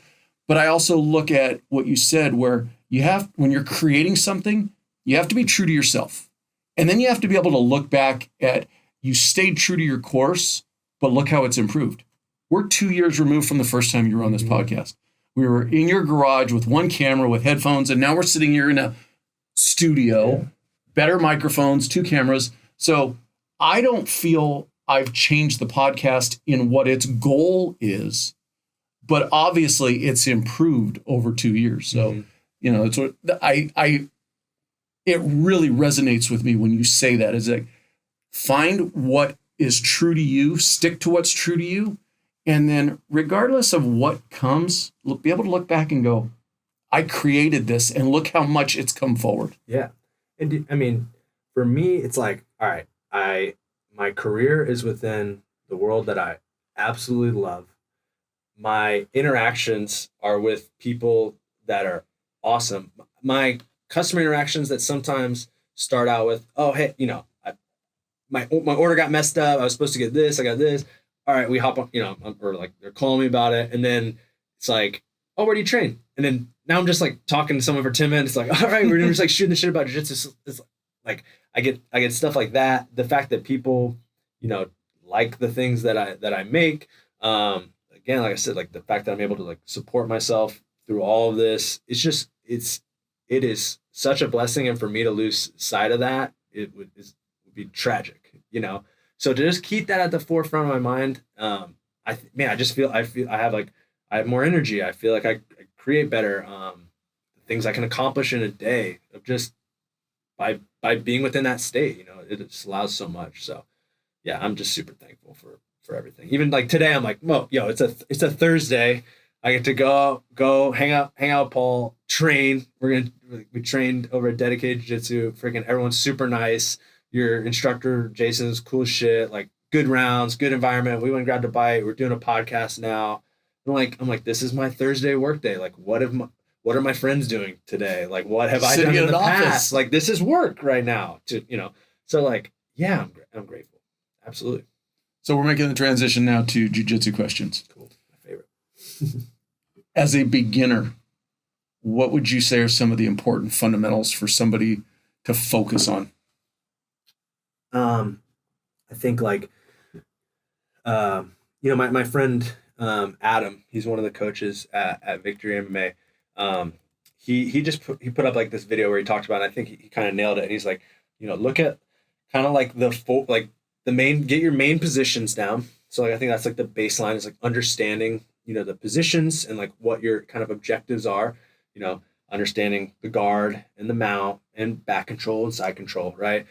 And then once you get those, like, all right, now we've got those positions down. Okay, let's start working on like a submission from each one of those positions and an escape from each one of those positions. And then get those things down really good. And I think focusing, not overextending yourself in the beginning, it's a lot. There's so much jiu-jitsu. You know, there's so much jiu-jitsu that you'll hear every black belt will always say, like, you're never going to master jiu-jitsu. You're never going to know all the jiu-jitsu. Like, I learned so much stuff. And then not only are you learning new moves, but then, you know, you go hop in on a class today and you see just someone teach it slightly different. Like, oh, that's, you know, and that doesn't maybe make that other thing wrong, but that's an additional right thing that you can do. It's just like, it compounds so much. There's so much to know.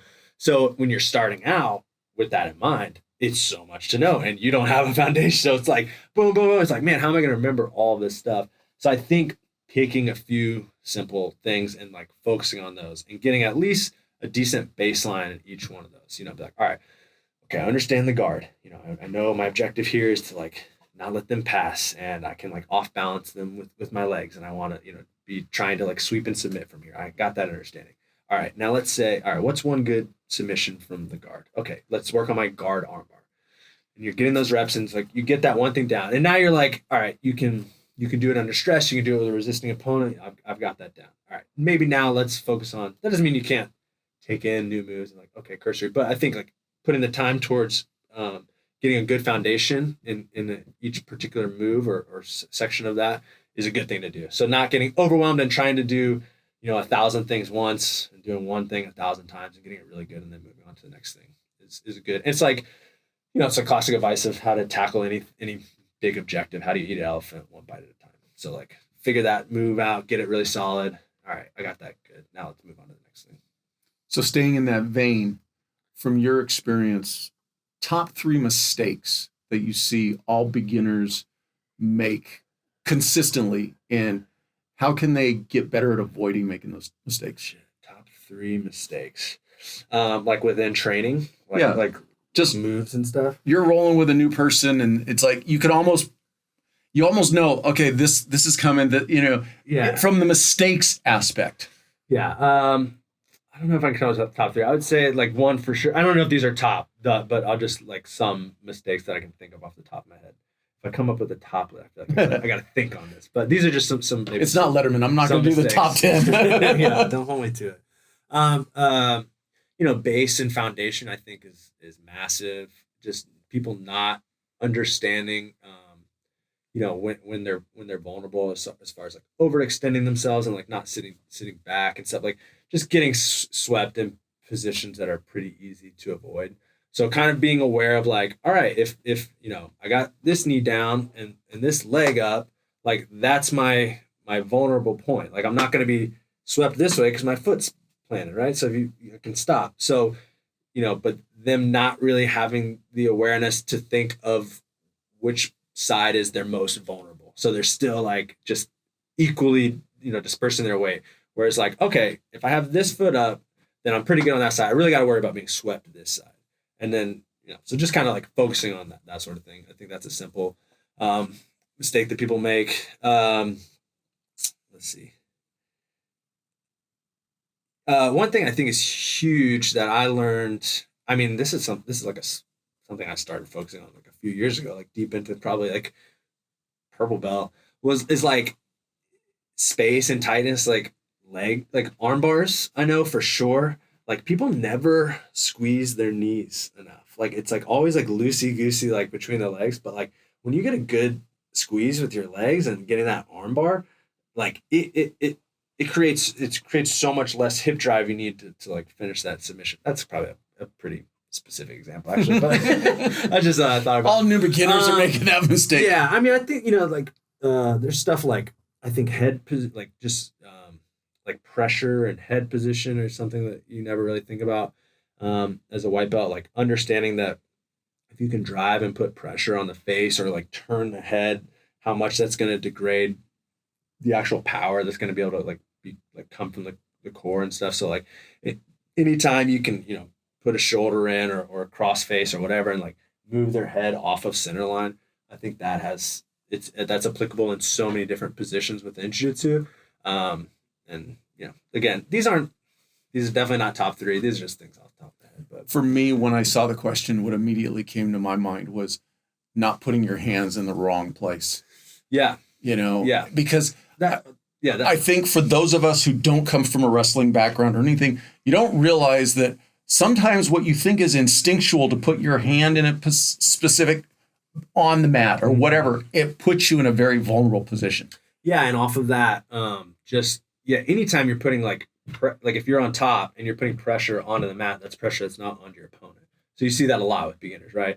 Like they'll have a hand on the mat or a knee will be on the mat when really they should be on their toes and like driving in. So yeah, not understanding that like any bit of gravity you can use towards your favor should be inflicted on your opponent. You want it to be as uncomfortable as possible for them.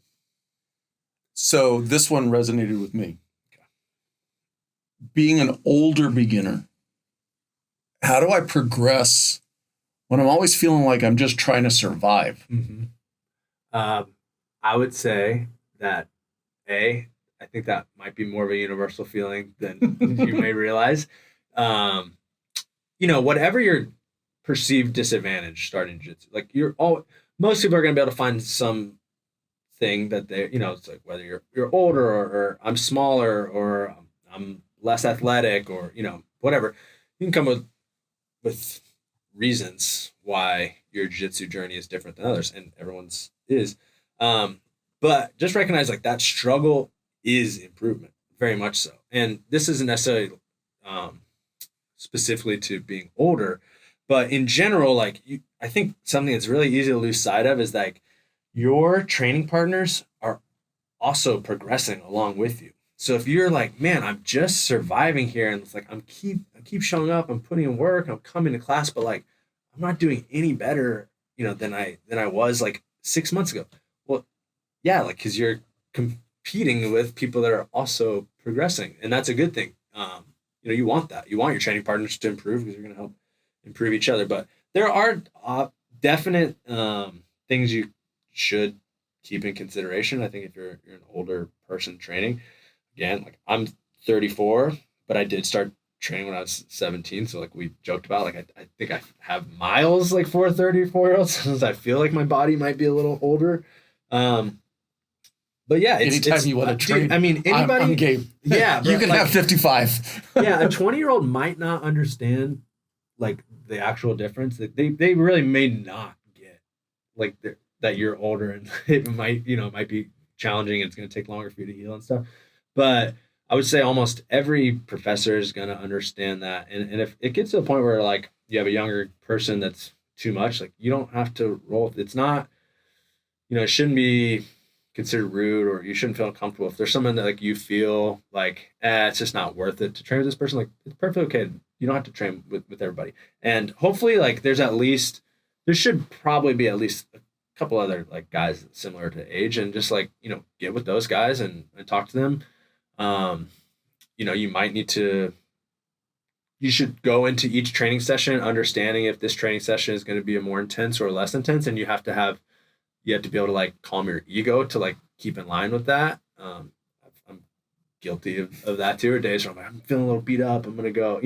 That's like a common joke within jiu-jitsu. It's like, yeah, I'll just flow and drill. And next thing you know, you're like 15 minutes into a bloodbath death match.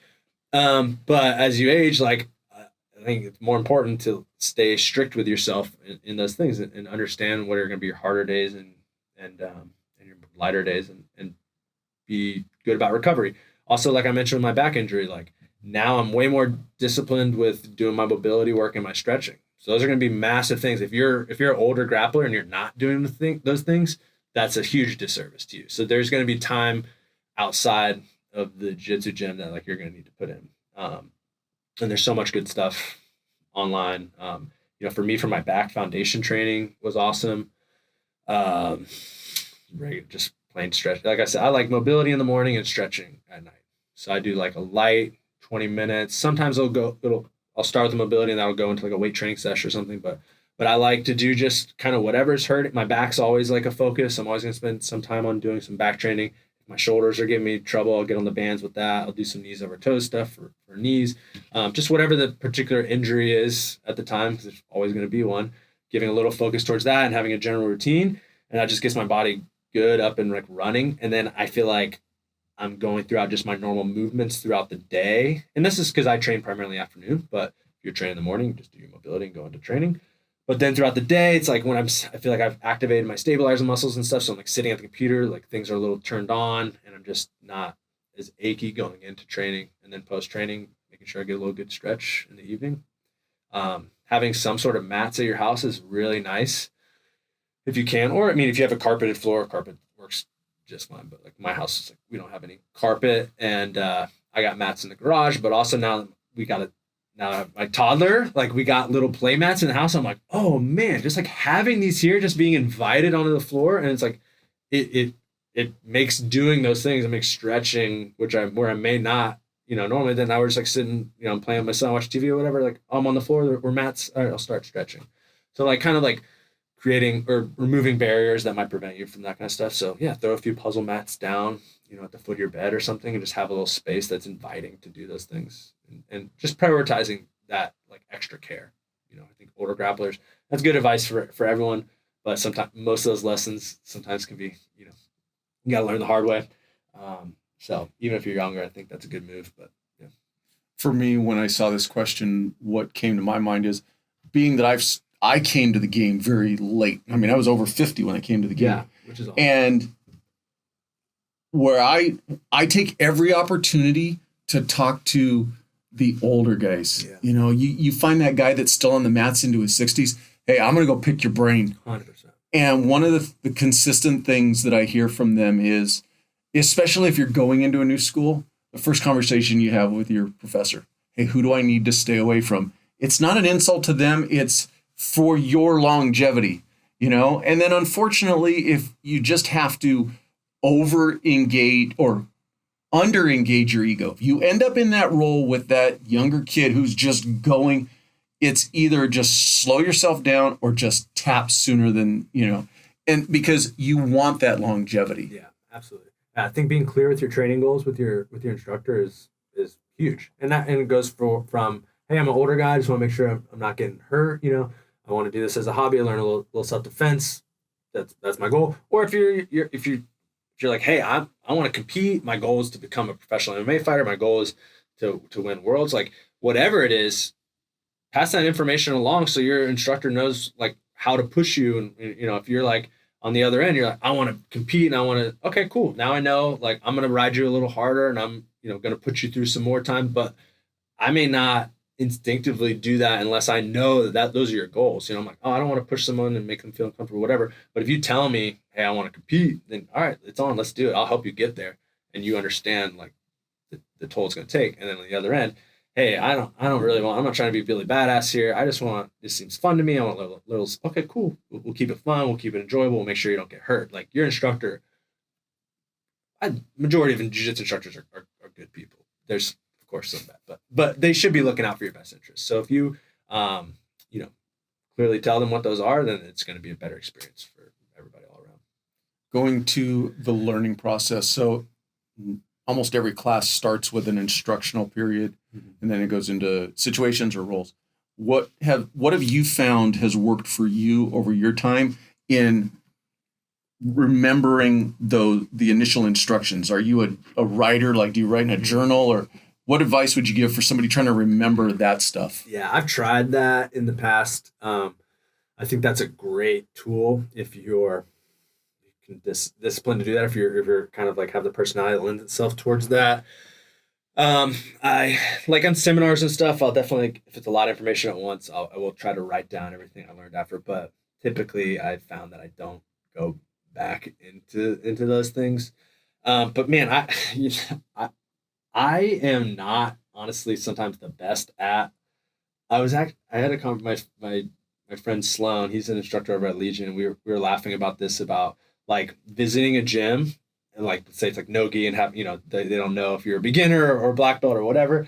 And you'll get paired up with some random guy, and then you'll be, the instructor will show the technique, and then you'll start doing it. And then you're like, you just realize you're spacing out during the technique, and you're all like, oh fuck. And you're like putting your hand in the wrong spot or whatever. Or, like I said, you might have a way that you've actually done that so many times that you're more used to it, and they're showing a different thing, which is not wrong. It's just a different way to do it. So you might be like doing it, and then the guy's like correcting or something. Like, man, this guy thinks I'm like an idiot. And then you'll roll, and then you can just see in their eyes, they're like them like being like, I thought this guy was like a total noob. And then now he's like what the hell? Like, how is he so dumb? He didn't know these techniques. And yeah, I mean, that's happened to me many times. So I'm probably not like, I think everyone has learning styles. And, for me lately, the way that I've found like I learn best, and now like kind of being at the point in my jiu-jitsu journey that I am, it's like a lot of like, we'll do like live training we'll just get like guys together and we'll do training, and then kind of the instruction will come after. So we'll all be in the room, we're training, and then you'll be like, dude, you did this, like, what was the thing you put your knee, and then like, oh, so like I've experienced it first, and I had this like visceral feeling towards it. So it's kind of like deep in there. I'm like, oh, I need to, like, I know exactly what that feels like because it was just done. And then so kind of like almost like reverse, like going back and training that way. For me, that's how I've been. I mean, of course, I still go to a lot of classes, and I think the traditional, like that style of learning, like that kind of what I was just describing, that's not going to come till like later on in your jiu-jitsu journey necessarily, or at least if you're a beginner, you've got to be doing it with someone more experienced, and they can help you like that. You know, like we've done that. We've been training, and you'd be like, what is, you know, and then you kind of learn something. For me, those lessons always like tend to stick a little more.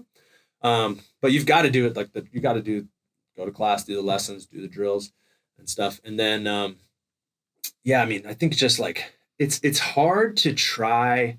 It's hard when you're all in the same room and the instructor teaches a thing, and then you try to do it in your roles. Like we just do Everybody that. knows what's coming. So you really got to do is like, you got to like try to keep a good back catalog of like the last like 2, 3, 4 days. And then when you realize like, oh, all right, Kevin's here.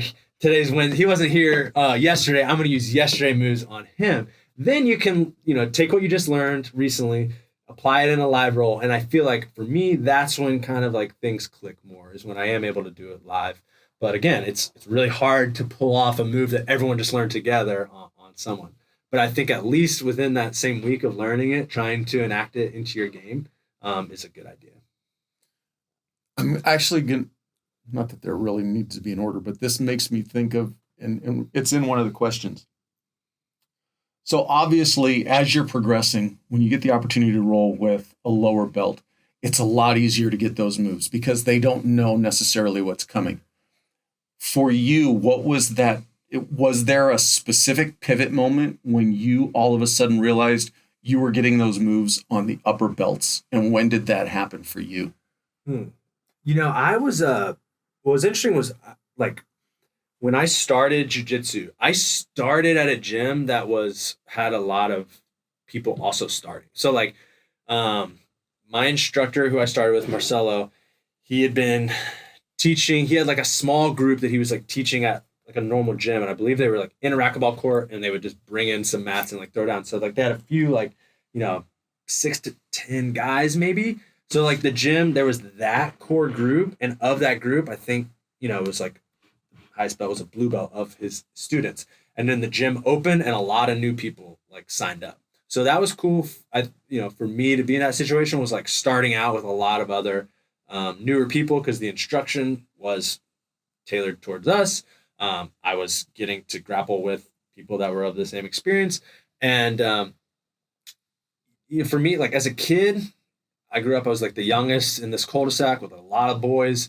And, you know, most were there, you know, at least 2 years to 5 years older than me. And we were really into professional wrestling, and we were like grappling a lot, like on the trampolines in the yards. And like, I just kind of had a natural inclination towards grappling. So I felt like jiu-jitsu athletically was the first, well, I felt that way, just martial arts in general was like the first thing athletically that I felt, I'm like, oh, I feel like I'm kind of inclined to this. Like I'm doing better than the people that started around the same time as me. So that's kind of like my journey, I guess, was sort of like that. For somebody, this is all of us, dealing with the frustrations of that learning curve of jiu-jitsu and getting there, what are some of the pieces of advice that you have for kind of pushing through that frustration? Because I can say this from my experience, I'll go in on Monday and be shown something, and it comes easy. And then all of a sudden I come back on Wednesday and I can't make that move happen. Yeah. You know, and it's just the reps of doing it that need to come. But what advice do you have for getting through that frustration of the learning curve? I think that understanding that it's supposed to be that way and like accepting that is massively beneficial. And like, instead of the feeling of like, man, I'm like, why am I sucking? You know, I should be better. It's like, no, you're doing exactly what the way it ought to be. And this is everyone's experience. And if you weren't having these moments, then you're not on the path of progression that you actually are on. If you're training and you're like, everything's clicking, I'm the man, like you're definitely in the wrong training environment and you're not growing the way you ought to be. If it's smooth sailing, you know, the smooth seas don't make for a skilled sailor, right? So jiu-jitsu, the whole path, it's gonna be hard. It's probably gonna be hard more often than it's not. I mean, it's so fun, right? It's like training's like for me like the most fun thing in the world. So it kind of maybe feel like the hardness can get overshadowed by the fun. So like, yeah, of course it's enjoyable, but there should always be a degree of underlying suck. And you should, the term for the military, embrace the suck. Like that, as you set off on the path of training, taking that mentality towards it of being like, this is going to be hard and it's going to be challenging and it's going to suck at times. Like, that's what you're signing up for. And that's the way it ought to be. And learning to embrace that and just enjoy the challenge of it. That's the only way that you're going to like continue on in the path of jiu-jitsu at least and make any sort of significant progress. So I think just having just that expectation, creating that expectation around it that, yeah. And going into, you're going to be in ruts. And I mean, dude, I remember like, I've cried in my car after training, and it just might sound like a bitch, but like, just because it's like, you're just frustrated. You're like, fuck, man. And there is something personal about having some other man just have his like fucking do what he wants, and like you get your ass kicked. And it's like, that's more personal than losing a pickup game of basketball for sure. So I think there's more emotions behind martial arts training. And, just knowing that that's what you're getting yourself into and that whatever you're feeling is nothing that no one, other people, everyone's felt it. Your coach has felt it. I have felt it. Professional MMA fighter, and probably the higher you go up the ladder, or the better the people you're talking about. You're talking about UFC champions. They felt it even more so, So that's the path you're on and just being like, cool, like this is what happens. And embracing that and being ready for that, that's the best way to deal with it.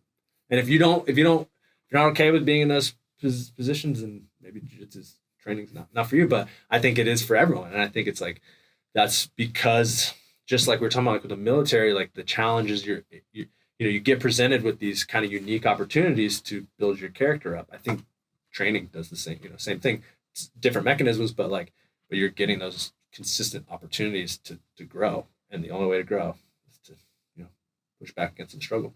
Well, and to bring back the humility and the humbleness component of it, and we've all experienced this, and a little bit that I can add to this is that you're more than often than not rolling with the same people because your gym is only the people coming to your gym, so to speak.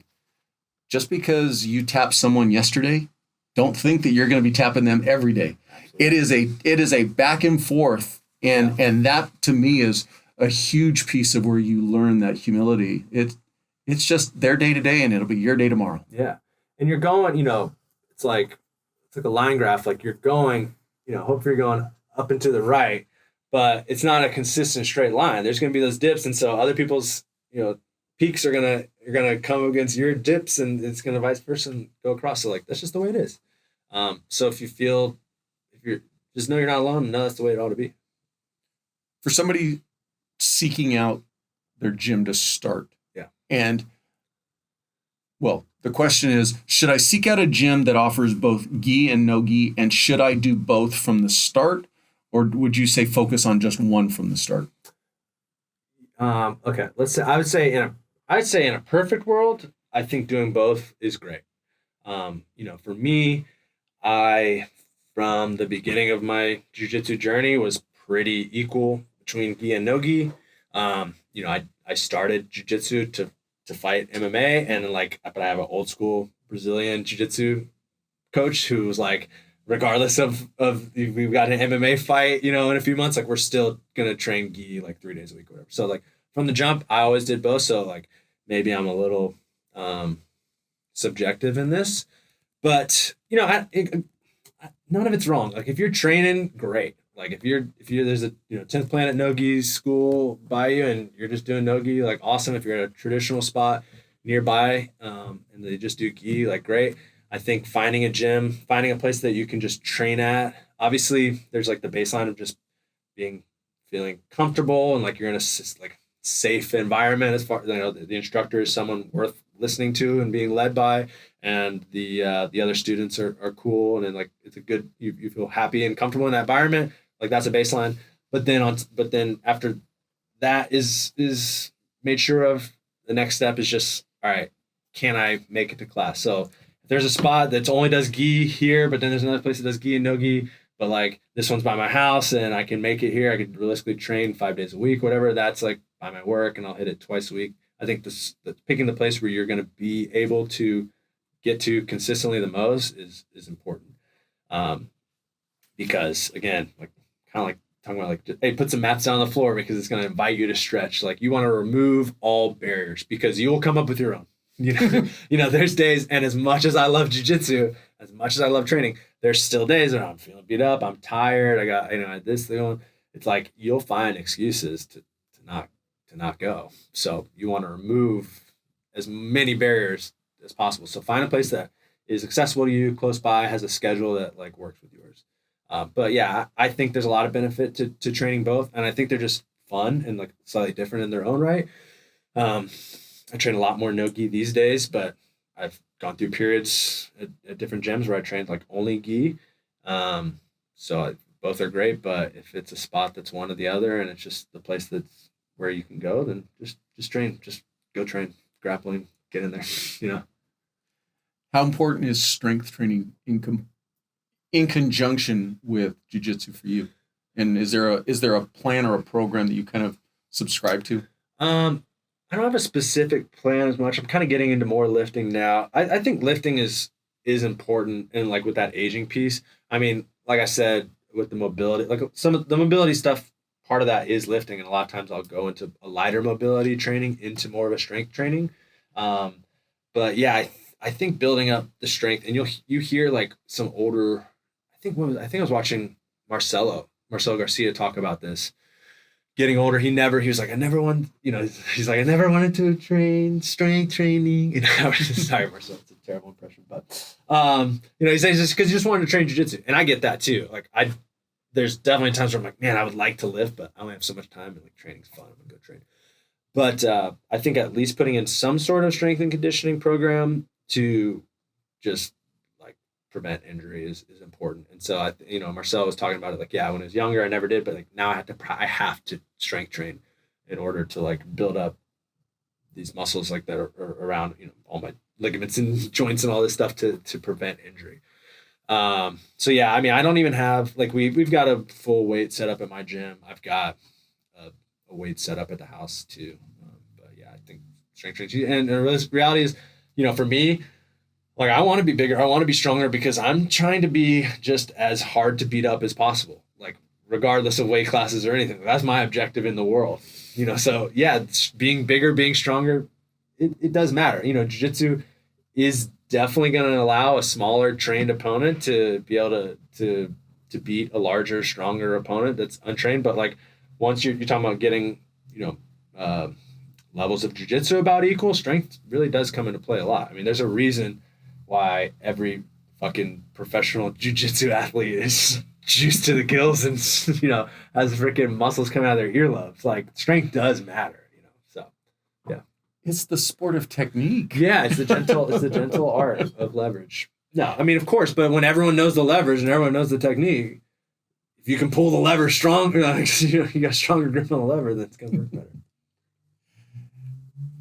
There's obviously injuries that come from doing this sport, but there's also just the day-to-day aches and pains. Mm-hmm.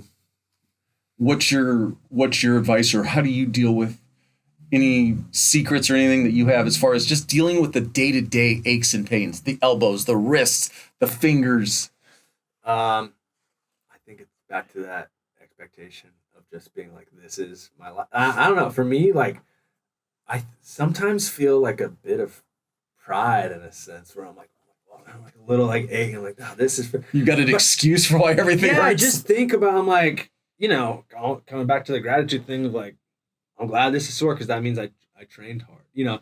Obviously it's harder to take that mentality when it's actually an injury, but if you're talking about just like being being uncomfortable by these little aches and pains, like that is if you're a serious jiu-jitsu person or you're just trained, whatever. That's the reality of life. Like you're always gonna be sore. You're always gonna be hurting. And that's like, yeah, that's right. That's because I'm a hard motherfucker and that's how I choose to live. You know what I mean? Like, I don't want to be like, yeah, great. Enjoy your happy, like fluffy life of having no pain because you put in no work and you got no satisfaction from that work you didn't put in. So you can keep that. You're welcome to have it. But I'm going to have these aches. I'm going to have these pains. That mean I put in some work and I had some fun, and that it's almost just like a reminder of being like fortunate enough to have found the jiu-jitsu lifestyle. Are you an ice bath guy? I am. Yeah. Actually, yeah, we have ice baths at Victory, and I got my own chest freezer now, and I'm close to having it done. So I'll have one at the house. But through this winter, I would do cold showers every day. So the cold shower, I think for me, the showers are worse than the ice bath. You know what I mean? It's like the ice bath you can get in, you get the little thermal layer, and you're like, but the shower's like, but especially like in the wintertime. But then as the weather warms up, the water's not quite cold enough. But yeah, for me, man, when I got into cold shower when I had that back injury, and that was like having the physical training has been a part of my entire adult life. So like being like fully, I was telling you, I got that little groin injury, through that I've been able to lift upper body. I got back into striking. I was doing a lot of boxing. So it's like different injuries you can still work and like get that. But when my back was out, I was completely out of commission. There was nothing I could do to push myself to a point where, like that I normally would physically. And that's when I started doing cold showers. And then I was like, oh man, this is like the only thing that I can do that's physically challenging, that's kind of giving me a little bit of relief that I would normally get from training. And then I think, with the brain chemicals that it causes, it helped me a lot during that time. And I started doing it then. And yeah, since then, I mean, I did a lot. I've had plenty of experience with cold water through the military, but it wasn't by choice. And that's another thing too. Like I talk about mentality and just like how you approach things. I could have gone back and during that time been like, all right, if I've been like, this is going to boost my dopamine and norepinephrine by 500%. Like maybe I would have not been such a little. Why do we got to get out of the water? Yeah. But again, when things are forced upon you, it's harder to be like positive about them. And we've kind of danced around this one a little bit, and I think in all aspects, but how's jiu-jitsu impacted you in your daily life off the mats? Yeah, I mean, well, it's almost like it's so interwoven into my life that it's almost like it's hard to even say which part of me is not, any positive trait I have has definitely been impacted by jiu-jitsu. If it wasn't, if jiu-jitsu didn't put it there, it strengthened it, I would say. I mean, I have amazing parents and like they raised me well, I think. But yeah, I think like the initial, like when I started training, I was always like, I was just like the confidence it gives you. Like I was fearful a bit, like as a kid. I moved to Florida when I was 14, like 2 weeks before starting high school. And I moved from a place where, it was like a lot of skater, punk, hardcore kids were like hanging out with like the hot girls and cheer, it was just like, I don't know, that like being in that counterculture wasn't like I was like unpopular or something, like, it was just like we were all into that and it was just like part of the thing. And then I moved to Florida and I was who I was. And then that was like not the case there at all. So like I started getting picked on, but not really by, the kids my age that I was in classes with and stuff. They knew me quickly and everybody was cool. It wasn't like some, I'm not painting myself as some ultra victim that was like bullied all the time, but like, older kid, was a big school, older kids I didn't know, just saw the way I was dressed and were like, who's this guy? Yeah. So like, and then being, a 14-year-old getting picked on by an 18-year-old, like that's a big physical difference. So I always like, I'm like, man, I wasn't like the type of kid that's like, I don't care. Like, I was like, no, like, I'm not trying to get my ass kicked by this grown man. I'm like 120 pounds. And then going to like shows and stuff. In South Florida, like it was a pretty violent, like hardcore scene. There's always like fights at every show, like sometimes pretty like aggressively. And so like there was like an element of fear, and I was not, like I said, I was like a scrawny kid. And so when I started training and like went from being really scared of these like physical altercations and feeling pretty confident that I would probably get beat up if that was the case, to going into being like, well, I'm familiar with this stuff and I'm like in the fire, and I'm feeling these things. I'm experiencing what it's like to get hit and punched. And, I started Muay Thai before Jiu Jitsu and stuff. And just having like the confidence coming out of that to being like, all right, like we've been there now, and realizing the difference between someone that's trained and untrained. And I talk about this a lot, is with the confidence that training allows you to approach everyday life with, of even just walking down the street. And not just the confidence, like if worst case scenario, you get into some situation where you have to utilize that training, but just like the ability, like the place it allows you to operate from, it's like you're allowed to be more vulnerable and kind and nice, because you don't have to like put up this front of I think a lot, like you're kind of keeping people at bay so that if some shit pops up, it's to avoid shit popping up. But if you're like, hey man, I'm comfortable with violence, I'm comfortable with conflict. If the worst case scenario happens, like we're kind of in my world. So like I got nothing to worry about. I'm just like, I'm operating from a place of kindness and happiness. And I think that's like one of the biggest benefits of training, Analogy that I heard that it was pretty cool to think about is if you compare it to a major league baseball player to somebody who's not a baseball player.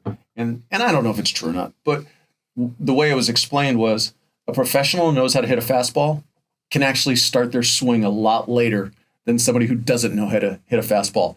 That untrained person is probably going to start their swing so early because they think they need to get around to hit that fastball, and actually they don't, Yeah. I thought it was a pretty cool analogy. Yeah.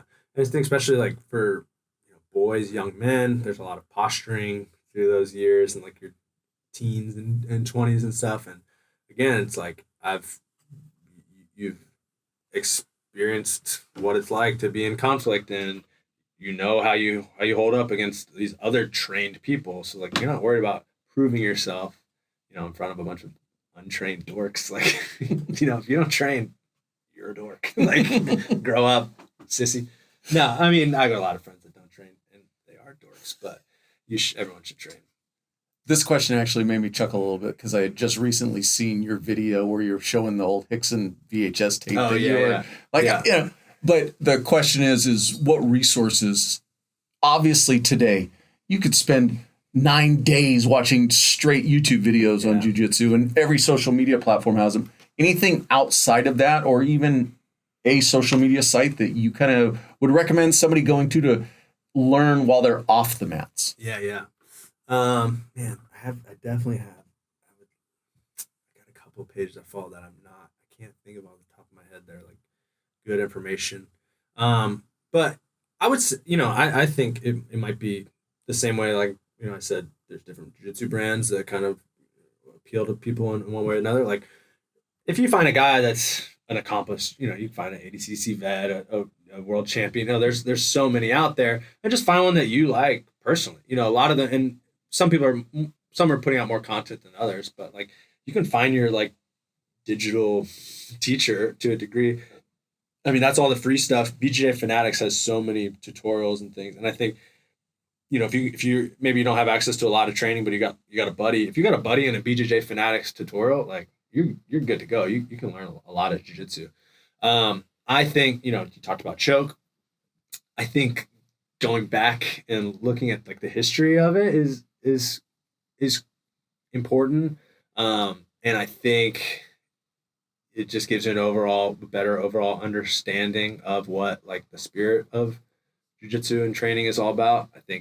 I watch choke every year at least. You saw the video. I have a VHS copy of it, but yeah, I mean, looking at that history and understanding, I get it's annoying, like some of the like attitudes or memes around, I have friends that don't train that will like send me some funny video, and it's funny, like I laugh at it, but it'll be like, jiu-jitsu guys when a burglar breaks in their house and they're like butt scooting like towards them and stuff. And it's like, yeah, that's funny, but it's funny to joke about amongst ourselves, but when that becomes the outside's opinion of jiu-jitsu, like that's not funny anymore to me, because that's not the jiu-jitsu I came up in, and that's not what I think is the prominent jiu-jitsu that's out there still. So like watching something like choke and like seeing Hickson's mindset and seeing what jiu-jitsu was when it when it was really like starting to come to the US and start to like grow, understanding that,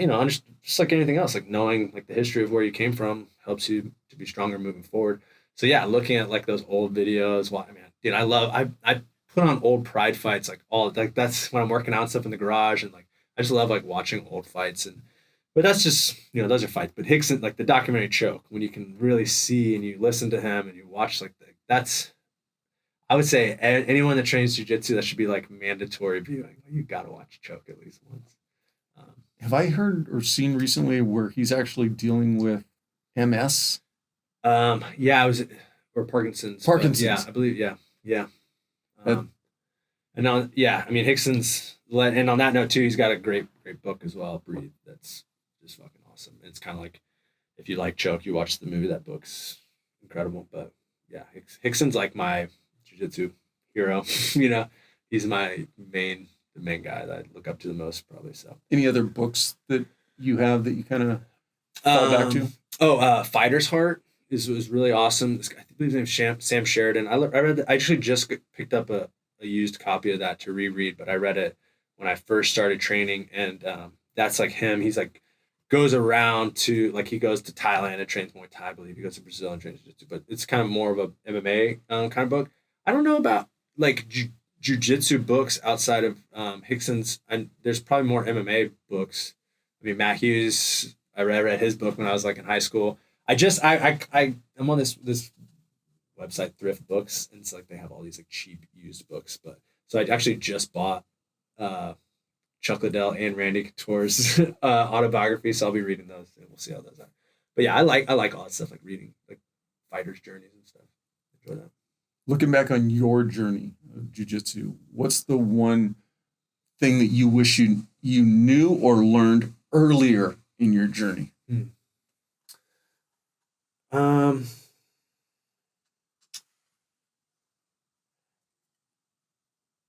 Yeah, I think compounding and consistency, like how those can affect your training. I those couple years that I kind of like stopped training. There was some other times where I've, the military, whatever, there's been times like, a few weeks here, months there. Of course, there's times where I haven't been able to train, but like where I elected to, where I probably could have been training, but I wasn't. Those couple years, like 20 to 22 for me, I mean, those are things that's like a period I really regret a lot. That's might be more personal, but yeah, like the alcohol you drank during those periods doesn't miss you. There's far too much. But yeah, I mean, I know a lot of other guys too that like they train, they trained and they had like little hiatuses where they're just gone. And then they came back, and then now they're like back in it, and like everyone's like, man, yeah, I don't know what, but just like if you find yourself just like falling away from training, I don't know, just don't. It's like one of those things. Like, I don't know how much my advice is gonna affect any of that. It's sort of everyone's journey is a personal journey, but just maybe I could be one of many voices of regret you might hear of people that had breaks in their training and stuff. But like if you're in a training, like don't ever stop. Just keep training, because a lot of those people come back to it and then regret that time spent. That's like my personal journey. Other things that I might wish I knew. Yeah, I mean, for me, that's probably the main thing. Yeah, we've covered a lot of ground and a lot of different questions. Anything kind of wrapping this up that you just want to get out, or any other thing you want to add to what we've talked about today? Yeah, I mean, I just want to say, like, thanks to you for having me here, and dude, thanks. We had an awesome morning, and it was a pleasure. Really enjoyed just getting to know you better as a friend and train together, and thanks to Dedicated Jiu-Jitsu for opening up and being so hospitable. And Jason, you're the man. It was awesome training today. Good class. And then just like, man, anybody, if people are, that are into Flowhold, happen to listen to this, like it really does mean the world to me that like people support the brand and are able, like, allow me to do what I'm able to do and live my life the way that it's been going. I'm just at a place where I'm like super, super happy with my life, and I'm grateful to be in the position that I'm in, and it's not lost on me, and I try to keep that at the front of my mind. And so like I hope that I can bring back like a percentage of value to the people that support Flowhold to to what that's been to me in my life. So yeah. Well, thank you to you. Thank you for round two. Appreciate the roles this morning. But like you said, I appreciate the friendship that we've grown through this podcast. Yeah. So thank you again for your time. Yeah.